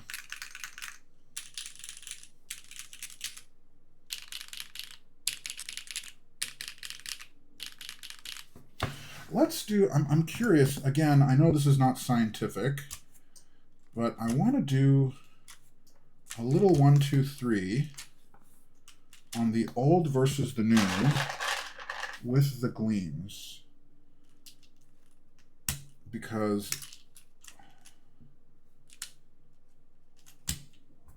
I'm curious if we actually do the same switches. Hold on. Okay. All right, so the mic is basically around here, roughly equidistant from ASD on both.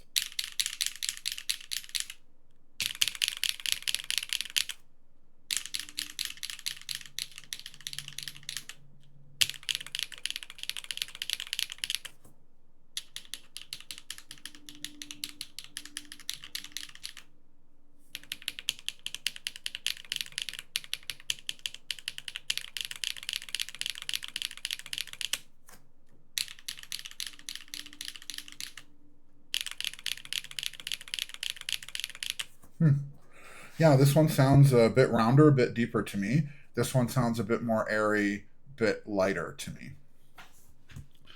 This may be an unfair question, but if you were to buy the Mode Encore, how many other boards would you buy first before you'd land on this keyboard? I'm not sure I understand. Like, are you talking about like journey, like progression in the hobby, uh,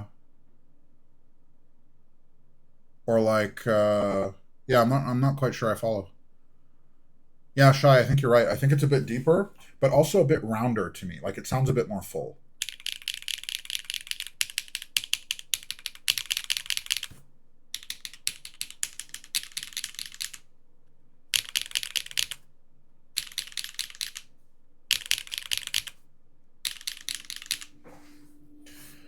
Let's just change positions.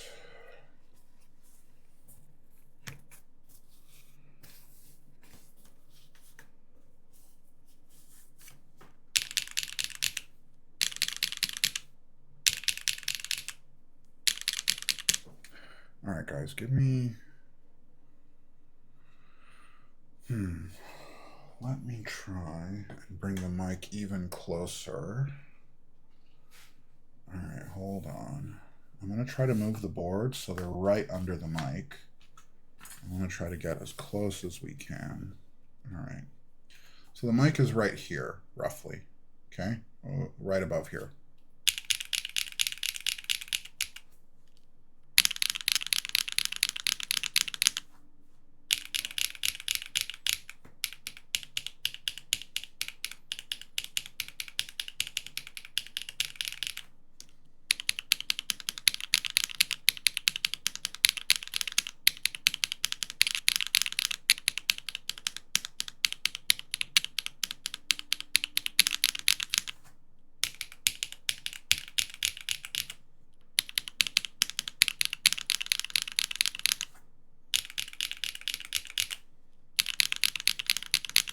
To my ear, the new one is a bit louder.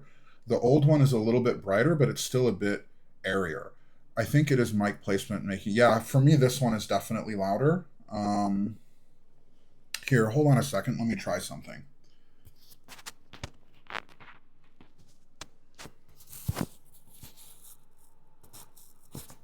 All right, mic is here.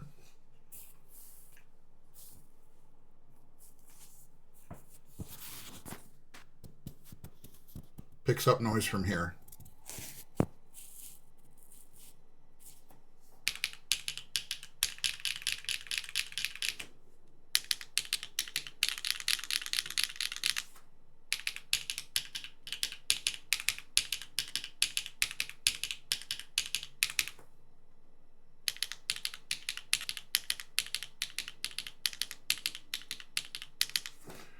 Shiloh, this is not a high-tech stream. I do not have the fancy budgets that you fancy content creators have. And so, yes, that is my mic. All of my budget goes towards this guy. If I have spare money, this is where the money goes.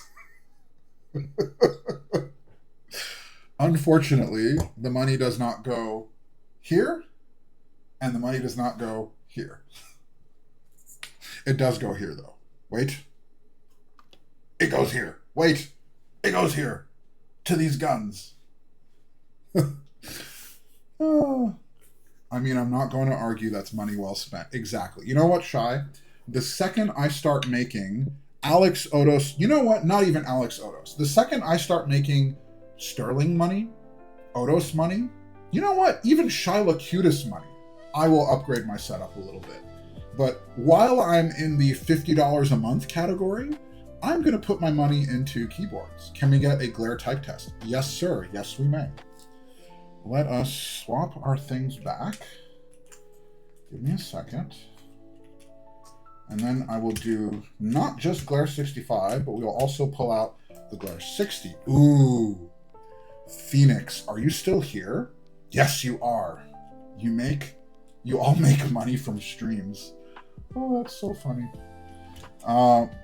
Okay, hold on.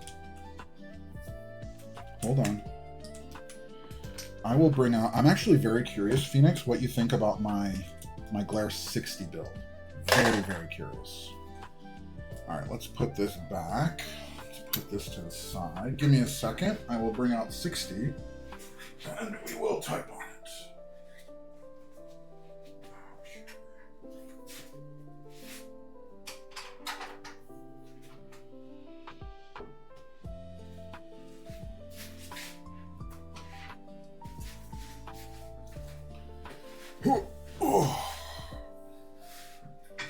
Nav earned as much money streaming as he has hair on his head. Beer excluded, or he'd be a millionaire. Believe it or not, McHugh, I have very little hair that grows here, but one hair that randomly grows out of my forehead, like right around here. Single hair. Why? No idea, but it does it. Okay. All right. So, that's the $1 you earned with ads. It's so funny. Okay, so, because you're a unicorn, oh, you cutie. Okay, so we have the 65 up here. This is top mount. The Glare 65 is alu plate top mount with Wingtree Yu Ying tactiles. The Glare 60 is a carbon fiber plate with... I wonder, will any of you guess what this switch is? What do you guys think this switch is? Can anyone name this switch? Mikey, you're not allowed to play. Oh.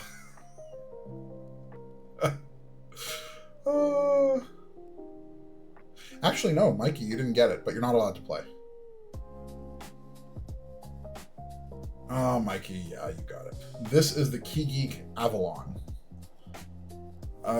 Very, very interesting switch. Very interesting switch. Okay, let's start with the 65. Ooh, and then we will switch to the 60. Okay.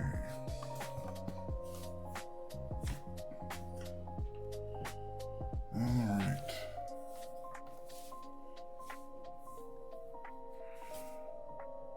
Hey, Alan's question was pretty interesting. What 65 are we buying if you had 400? Did I miss the question? I must have missed it from earlier. Hold on a second.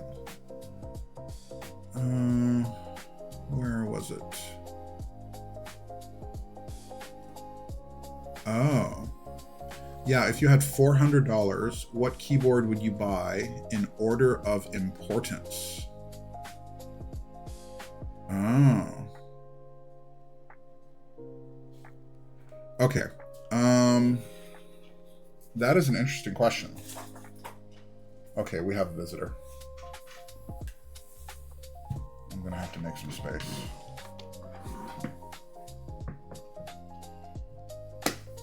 Okay.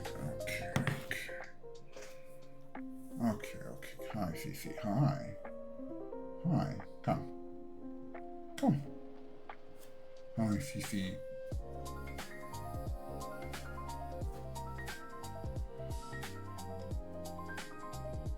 Hi.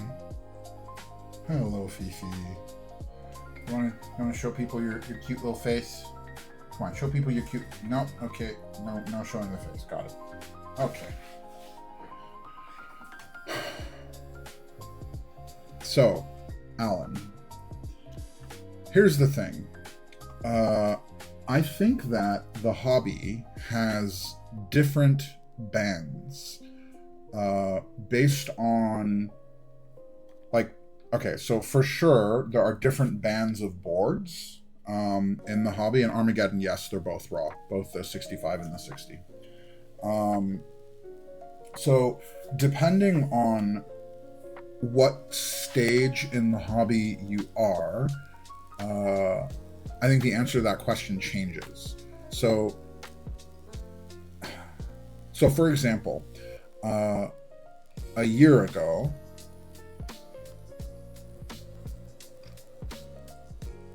what I was mostly interested in was volume, meaning I wanted the most variety of keyboards. I wanted different layouts, different sounds, different mounting styles.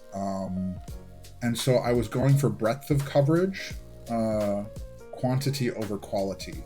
And that was a necessary part in the in my personal journey in this hobby, was going through that breadth. So if you had asked me a year ago and I had $400 to spend, I would much rather spend it on 2 or 3 Neo boards versus one Glare board, for example, or one F165 or whatever.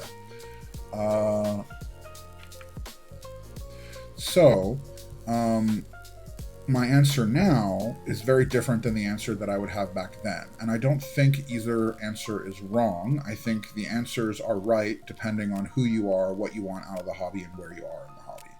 And so for where I am now, if I had $400 to spend, I would be going after something like the F165. I would be going after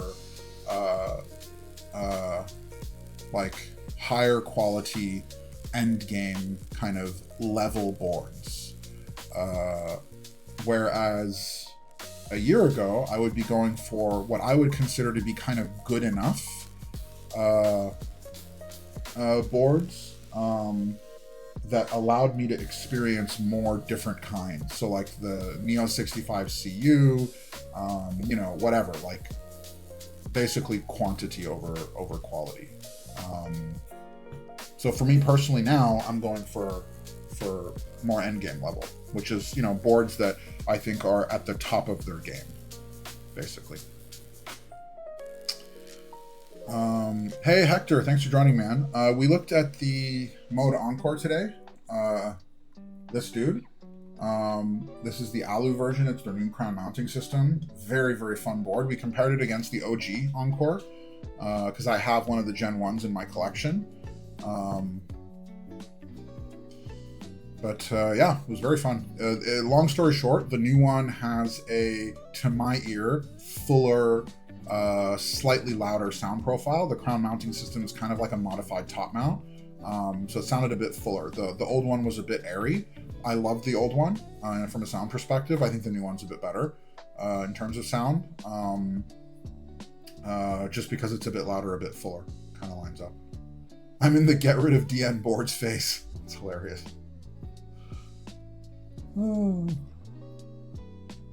Good enough. That's terrible compromise. Good thing you're past that now. I'm not entirely past it, Shy. The way that I've kind of explained where I am now, basically, is these days I go after 2 types of boards. One is the Glares of the world, right? Which is these guys, what I would consider more of an end game level board. But I still have room in my collection or in my budget for what I'm calling fun purchases. Purchases that are not nearly as expensive, not nearly the same place from a quality perspective, but just fun.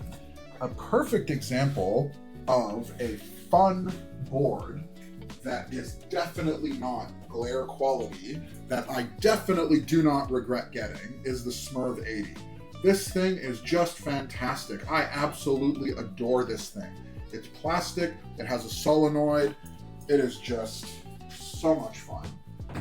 Another board that I would consider a fun board is Class 80. This is the Studio Class 80 brick of aluminum. This thing is so much fun. Class 100. So I do not need a board to be perfect to enjoy it. It just has to be fun. You're selling your Smurv already, Mikey. I am disappointed. Okay. Alright. Have you tried the Glare TKL? I have not. I am going to get one, though. I am going to get a Glare. Whenever it runs. And Gizmo, I don't know about the price point. I would guess around $350, $400. But we'll see. The Smurv Agenda must be... Dude, the Smurv... Nana, you have to get a Smurv. Oh, it's so good. So good. Hannibal, thank you for the sub, man. I appreciate you. Thank you very much. Smurv Alps. The only thing is I don't want to dump more money in in the Smurf. That's the only thing. Like, I like it as it is, but I would not spend money converting it to Alps or anything else. Like, it's fun. It's chill. Okay. The glare is going to be like 1K. Yeah, dude. Glare is going to be pricey. Glare is going to be more than 1K CAD. The Glare 60, this freaking guy, was, after import and taxes, like $1,200-$1,300. This is nuts. Well, including the extra PCB and blah, blah, blah. So, yeah, it was nuts. Okay. Someone asked for a sound test. We're going to do it real fast, okay? Okay, so this is, Glare 65, Wingtree Yuying tactiles with Mars Cadet. Alu plate.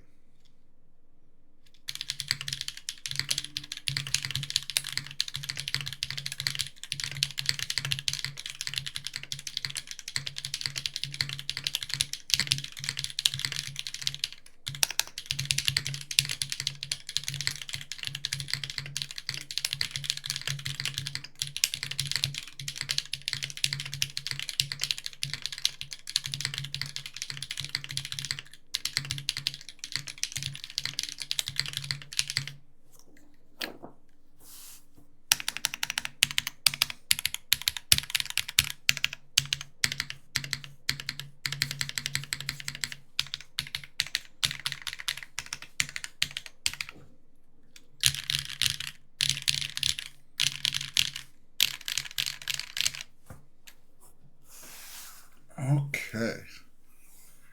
Let's go straight over to the 60. And let's see. All right, this is Glare 60 with a carbon fiber plate cut by Tom with Key Geek Avalons.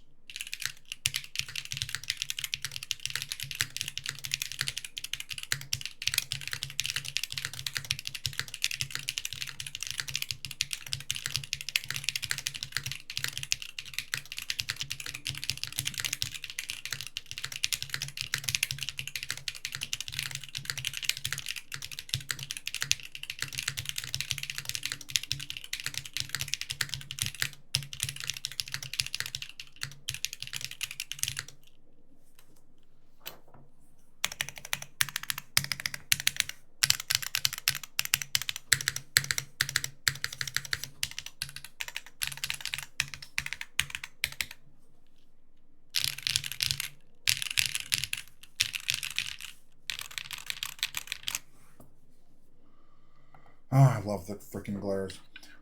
Bump your glare. Yeah, you know what, Shy? I was actually thinking about that, but I kind of like the boom a little on the 65. Okay, I'll bump it. Don't worry. Both of them need a bump. Interesting. All right, fine. I'll bump them. The alu, yeah. So it's alu on the 65, carbon fiber on the 60. What makes the Key Geek Avalons unique? Interesting. I honestly don't know how to answer that. So the Avalons are a full travel or near full travel Key Geek switch that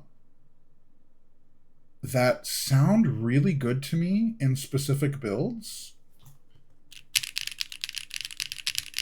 I don't know how to explain it, but I find their sound signature kind of unique. And they are a fairly expensive switch for Key Geek. I forget the price, but I remember it being a lot more than normal Key Geek these days. But it has just a unique sound signature. I don't know how to explain it. In person, it's very pleasant. I just haven't been able to find a good home on a lot of boards for it, but on the Glare 60, it just really works for me. Okay, you know what? Let's bump him real quick. Let's bump him. Shy, you know what? I'm just going to put my regular extra fat bumps.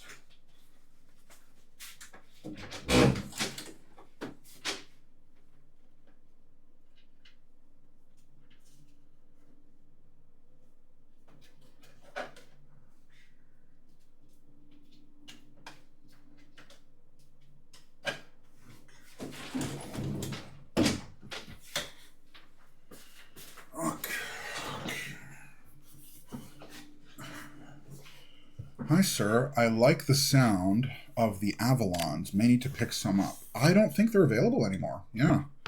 The Avalons were available on Mechland for a while, but I don't see them around anymore. So these are the bump-ons that I like to use. These are ginormous bump-ons, but they are the most effective ones that I have found, especially for heavier boards. The other thing I really like about these bump-ons, other than the fact that they are large and in charge, okay, those are fuckled, is that they are smooth. They essentially they allowed the board to slide around a little bit. A lot of the bump-ons that I have found aftermarket are a little bit too sticky, and what ends up happening is that sliding them around on the desk mat effectively causes them to get ripped off. That's the problem that I have. And so you want bump-ons that, yeah, you see, this still allows you to kind of slide it around slightly without being so grippy that they get ripped off. That's essentially the problem that I have with a lot of bump-ons, is that they're too grippy and they essentially get ripped off the board as you kind of move it around. Now, what size are these? I don't remember. Let me... Okay. Give me a second and I will tell you.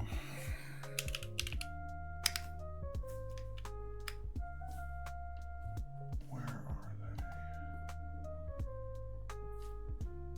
they? All right. I'll put the link in chat. Those are the ones that I get. You can see the dimensions. Let me bump the 65 too.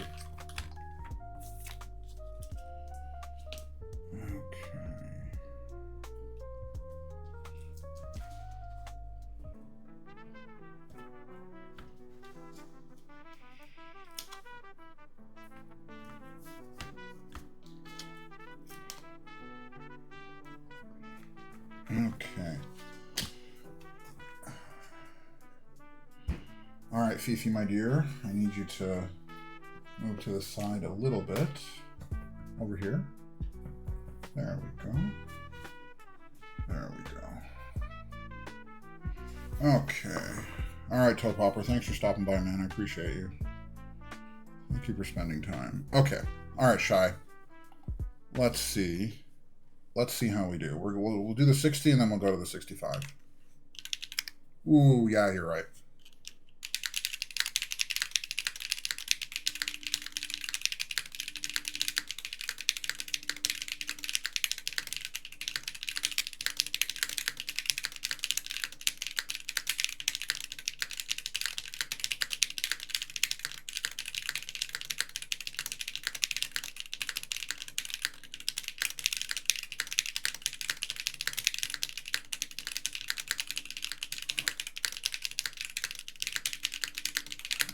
That is so much better.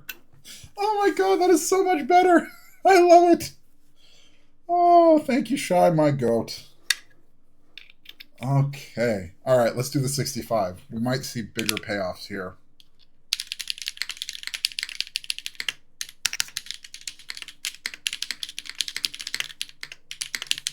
Sorry, I'm too excited. That is wild. One more.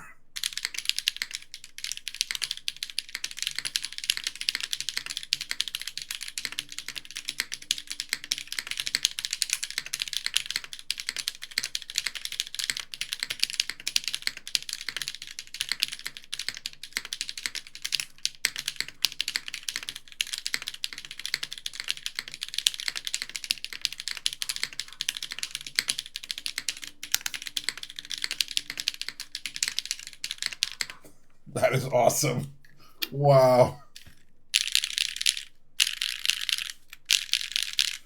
Dude, that is a wild difference, especially the 65. Holy. All right, Boxer, thanks for stopping by, man. That's great. Alan, the answer to your question is sell 5 boards and go for glare. I'm not sure about that, Shy. I don't know. I kind of... Okay, here's the thing, right? If I went out and got the glare 60, like, in my first 3 months, dude, I wouldn't even appreciate it. I wouldn't even know the difference. It would just look like a big hunk of metal. I think the fact that I appreciate these boards so much is the journey and the evolution that it took me to get here. Like, so I don't know. I don't think I would do that. I don't think I would recommend that. I think part of the fun is starting off with Epo makers and then your eyes getting blown open by a Neo board and being like, holy shit. And then you go from like a Neo board to like maybe a mode board or like a bowl board or something. You know, just like that journey is the fun, you know? Uh, like there are some people that just start off and spend 10K on a unicorn or whatever. But I don't know. I think the journey is the fun. I think the journey is definitely the fun. Um, you need to start with poo poo to understand why good is good. Exactly. Damn, he went there. The gap from a Neo to better is quite large. It is, but you need the experience to be able to tell the difference. Like, if someone handed me a Glare and someone handed me a Neo back then, like a year and a half ago, I don't know if I would have known. Like maybe I would have, but I don't know. I don't know if I would have. Not in the same way.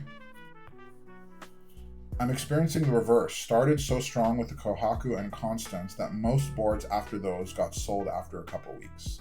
Yeah, look, everyone has their own journey, right? Like, you know, do what you want. Your journey, Nano, was very interesting. Like to see someone go in gung-ho so hardcore from the start. Like, you know, like everyone has their own path. Like you can do what you want, right? And you know, I think also different people have different backgrounds when it comes to this stuff. So like I've never had a tinkering hobby before. I've never had a hobby like this. So for me, starting at the Epo Maker and working my way up to the Glare was an awesome journey. You know, like different people start different places. It's fine. Like Alan, the thing is, Alan, for you specifically, I feel like your journey is very, very similar to my journey, right? Where we both started off with like the Epo makers, and then we moved on to the Neos. Like I feel like, and the comments that I see you making in the Discord, like the questions you're asking, is the same type of questions. And I feel like you're just sort of diving in head first, and you're sort of working your way through stage by stage, which is the same approach that I took. And with that approach in mind, I would not try to rush past any phase or like, skip a phase and go from one to the other. Personally, I think that the joy is in the exploration, and going from one phase to another, right? Like when you go from your Neo boards to like your sort of mid-range board, even that transition is really nice, right? Like when you go from a Neo to like, for example, I don't know, like a bowl Pangea Mini, right, which I think is around $300-400, and then you go from that to like a Glare 60. You know, it's the fun of it for me. I started by, dude, Hector, me too, tape modding and kill mat. I did the same thing, man. My Epo Maker phase was like pulling keycrons apart and like putting kill mat, like my Hipyo phase. Like I feel like most people had a Hipyo phase where like, you know, you're taking like junker boards and you're like whatever, you're pulling them apart and you're modding them. Like, dude, I still have all my, hold on, I can show you guys, like I still have all my modding shit.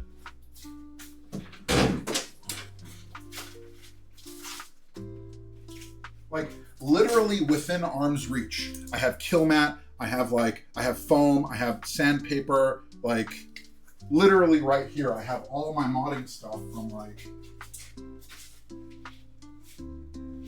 yeah, it's all here. That was great. Ugh. Where's the kinetic sand? Okay, I did not do kinetic sand. I did do clay. I did modeling clay. I have modeling clay back there. By the way, side note, that's how I got my Bauer Light to sound good. I stuffed it full of modeling clay. Not even joking. I stuffed it full of modeling clay and I got it to sound good. Did you penny mod? What's penny mod? No, I didn't. Thank you, Hannibal. I work very hard at my caps. I made the Bauer Light sound good by making it EC. That's fair.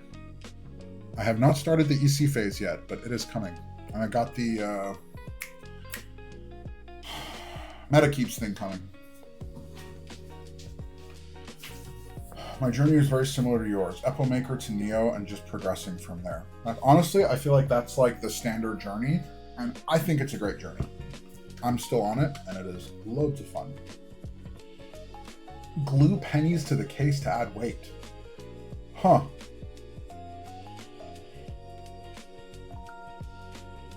I'm here to thank you very much. I will reach out to you, Hector, if I have trouble. You're one of the first people I'm going to go to. NK65, Space 65, that's quite a jump. Sonnet F2 broke. Yeah.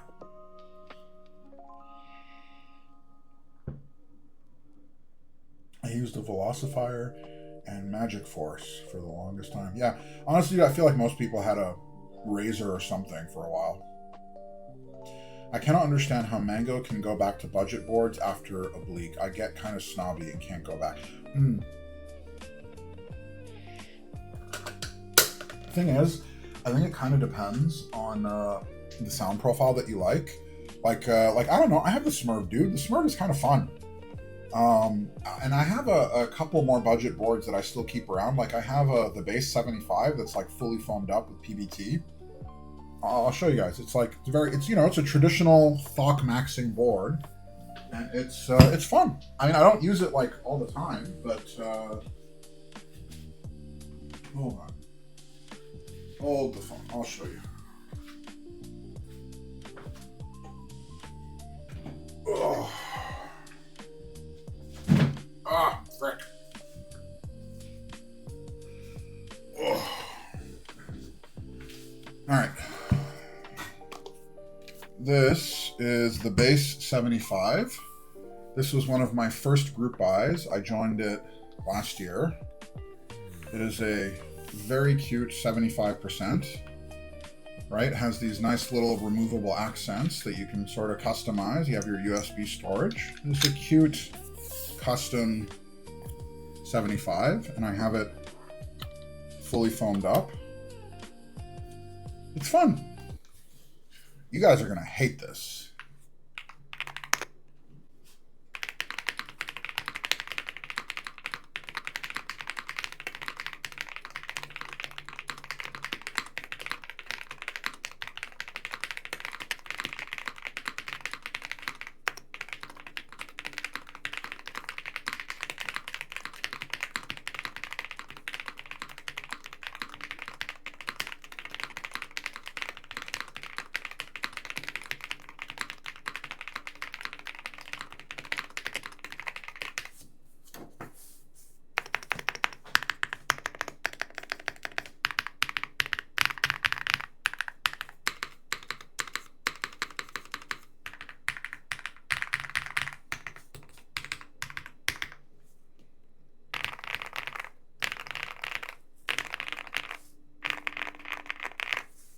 This is great. There's nothing wrong with this. I love this.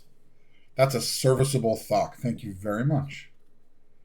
I don't hate it. I would get bored of it very fast. Okay, that's the only thing with this stuff is like I can't have too many boards like this. I have maybe, I don't know, like 4 boards that are fully foamed up, and I don't reach for them too often because I do get a little bit bored. I enjoy it. Like I do like it. I just get a bit bored of it sometimes because it comes across a bit samey.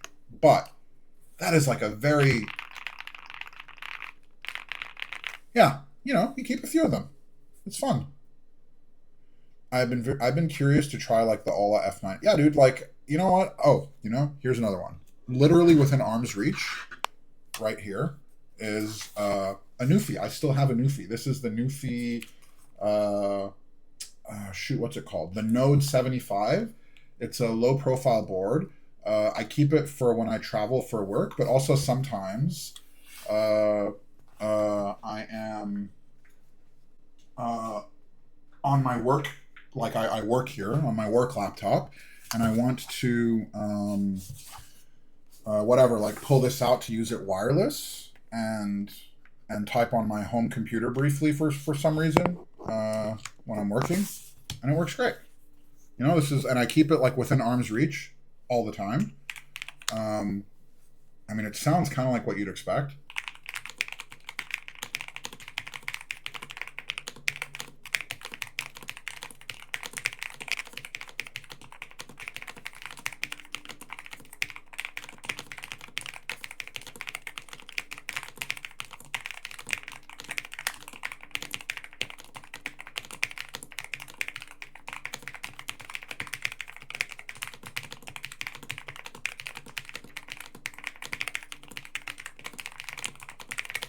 you know, it's fine.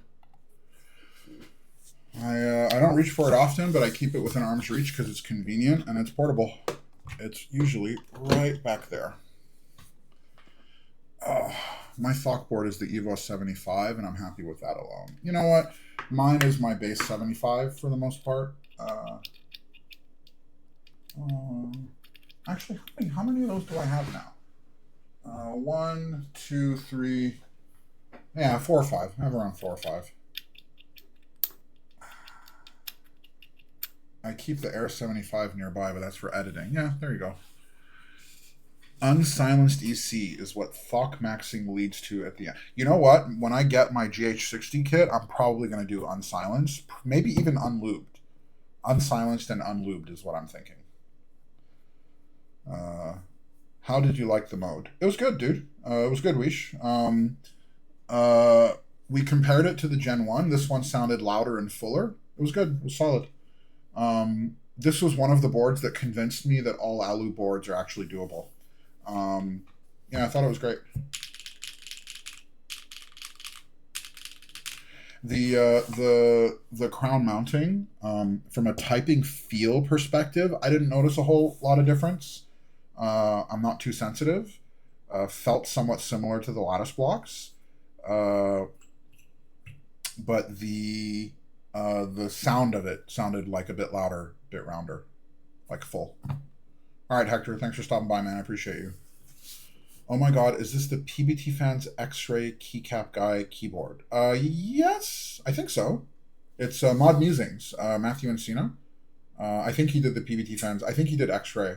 Yeah, they did. It was not this gen, but the previous round of Encores. They did the X-Ray keycaps with the more industrial stainless steel bottom Encore, I think. Alan, you should be able to get a used Encore for under 400. Yeah, totally. The one that I have, the Gen 1, is one that I got off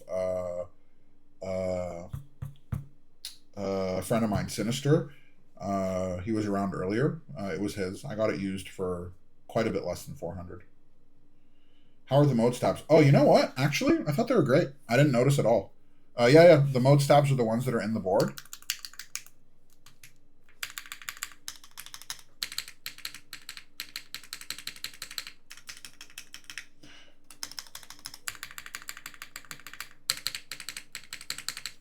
Yeah, I had no problem with the mode stabs. They were solid.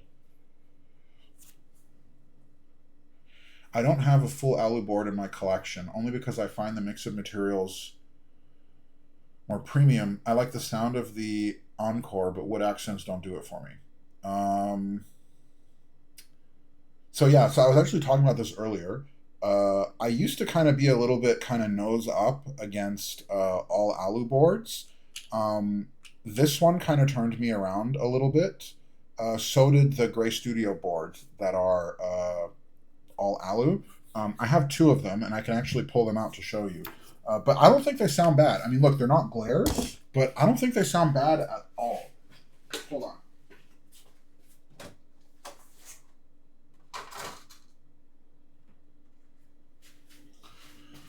Okay. So here we have the Infinite 70, and here we have the Macross 65. All right. I'll do quick type tests on both of them. They are both all Alu boards, so these are fairly light boards. This one has KKB Nichiren on it with the Alu plate and the Wingtree BM11, BM10 tactiles.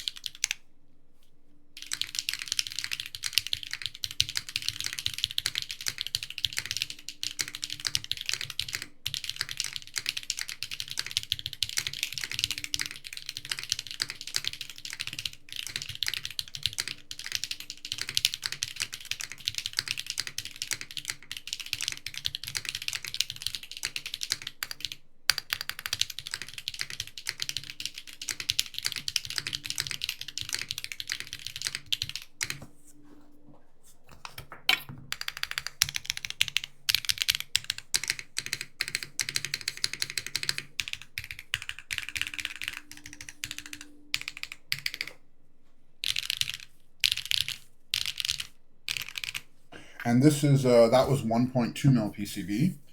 I thought that sounded pretty damn okay. This is the Infinite 70, again with alu plate? Alu or carbon fiber? No, this is carbon fiber plate with Gateron Azure Dragons. This has the 1.6 mil PCB.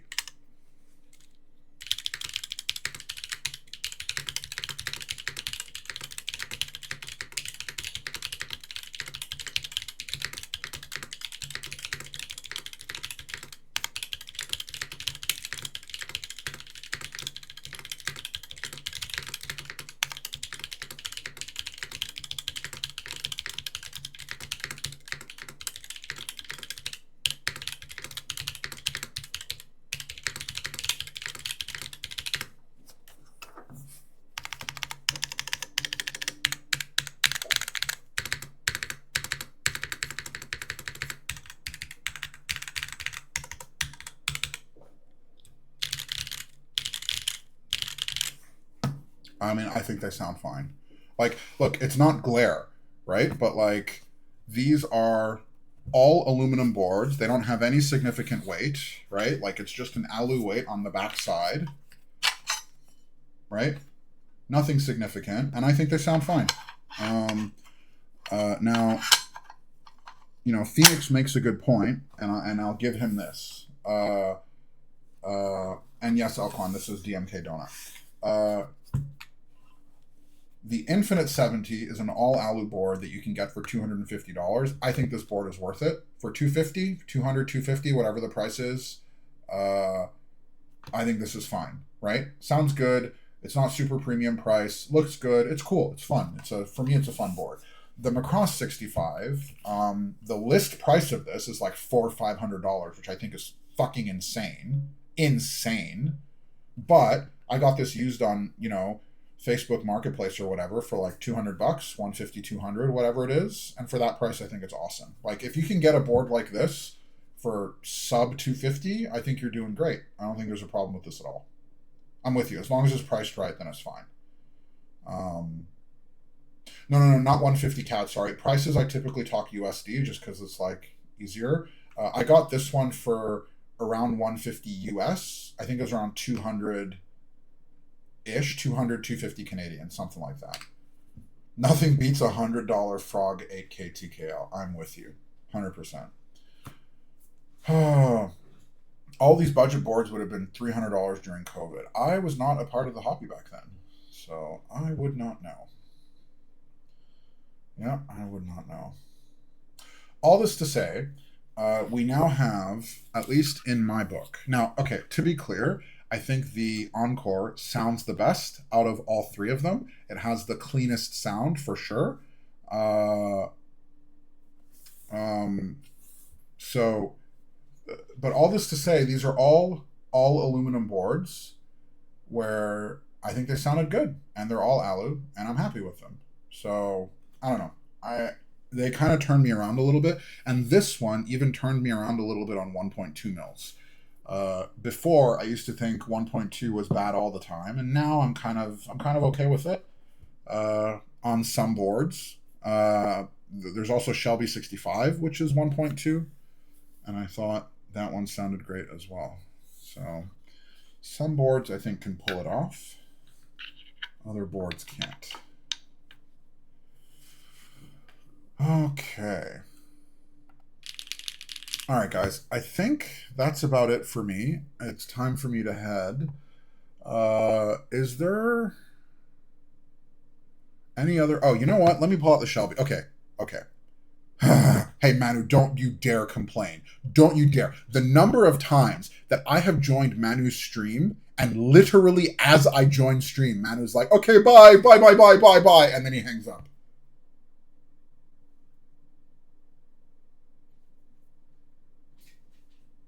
Yeah, that's me.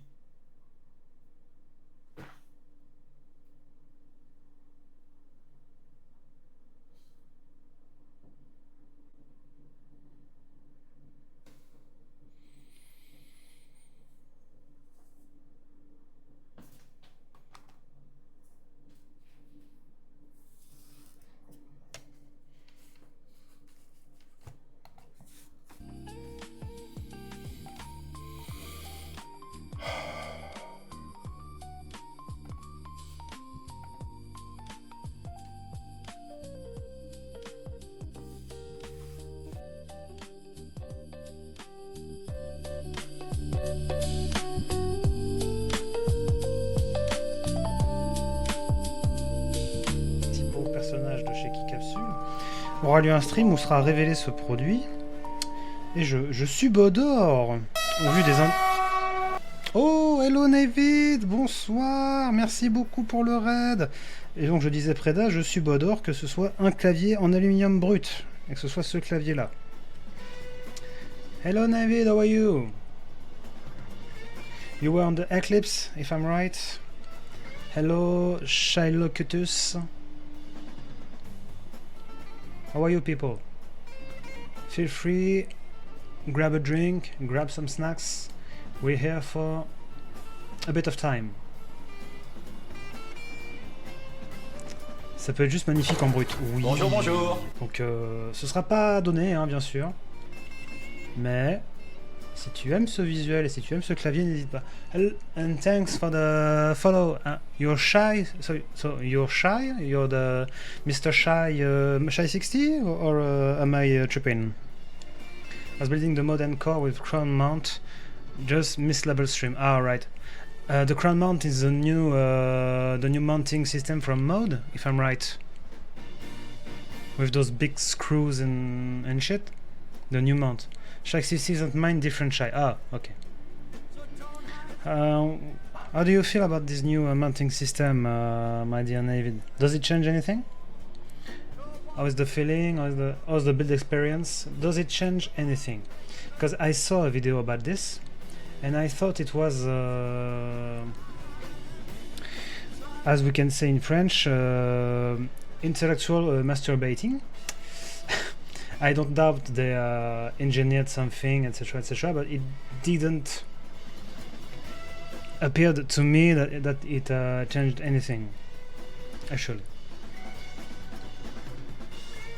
Compared to old versus new Encore, I can tell the difference from a field perspective in terms of sound. The new one sounds a bit louder and a bit more full. Louder, why not? Full, interesting.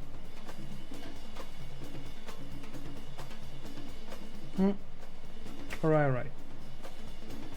Thanks for this, my dear. Even if I'm not a mode enthusiast, actually, I'm not completely sold on their boards. There's not this little thing that I like. We did side-by-side comparison with same switches. Alright, interesting. Maybe I'm gonna check the VOD for once.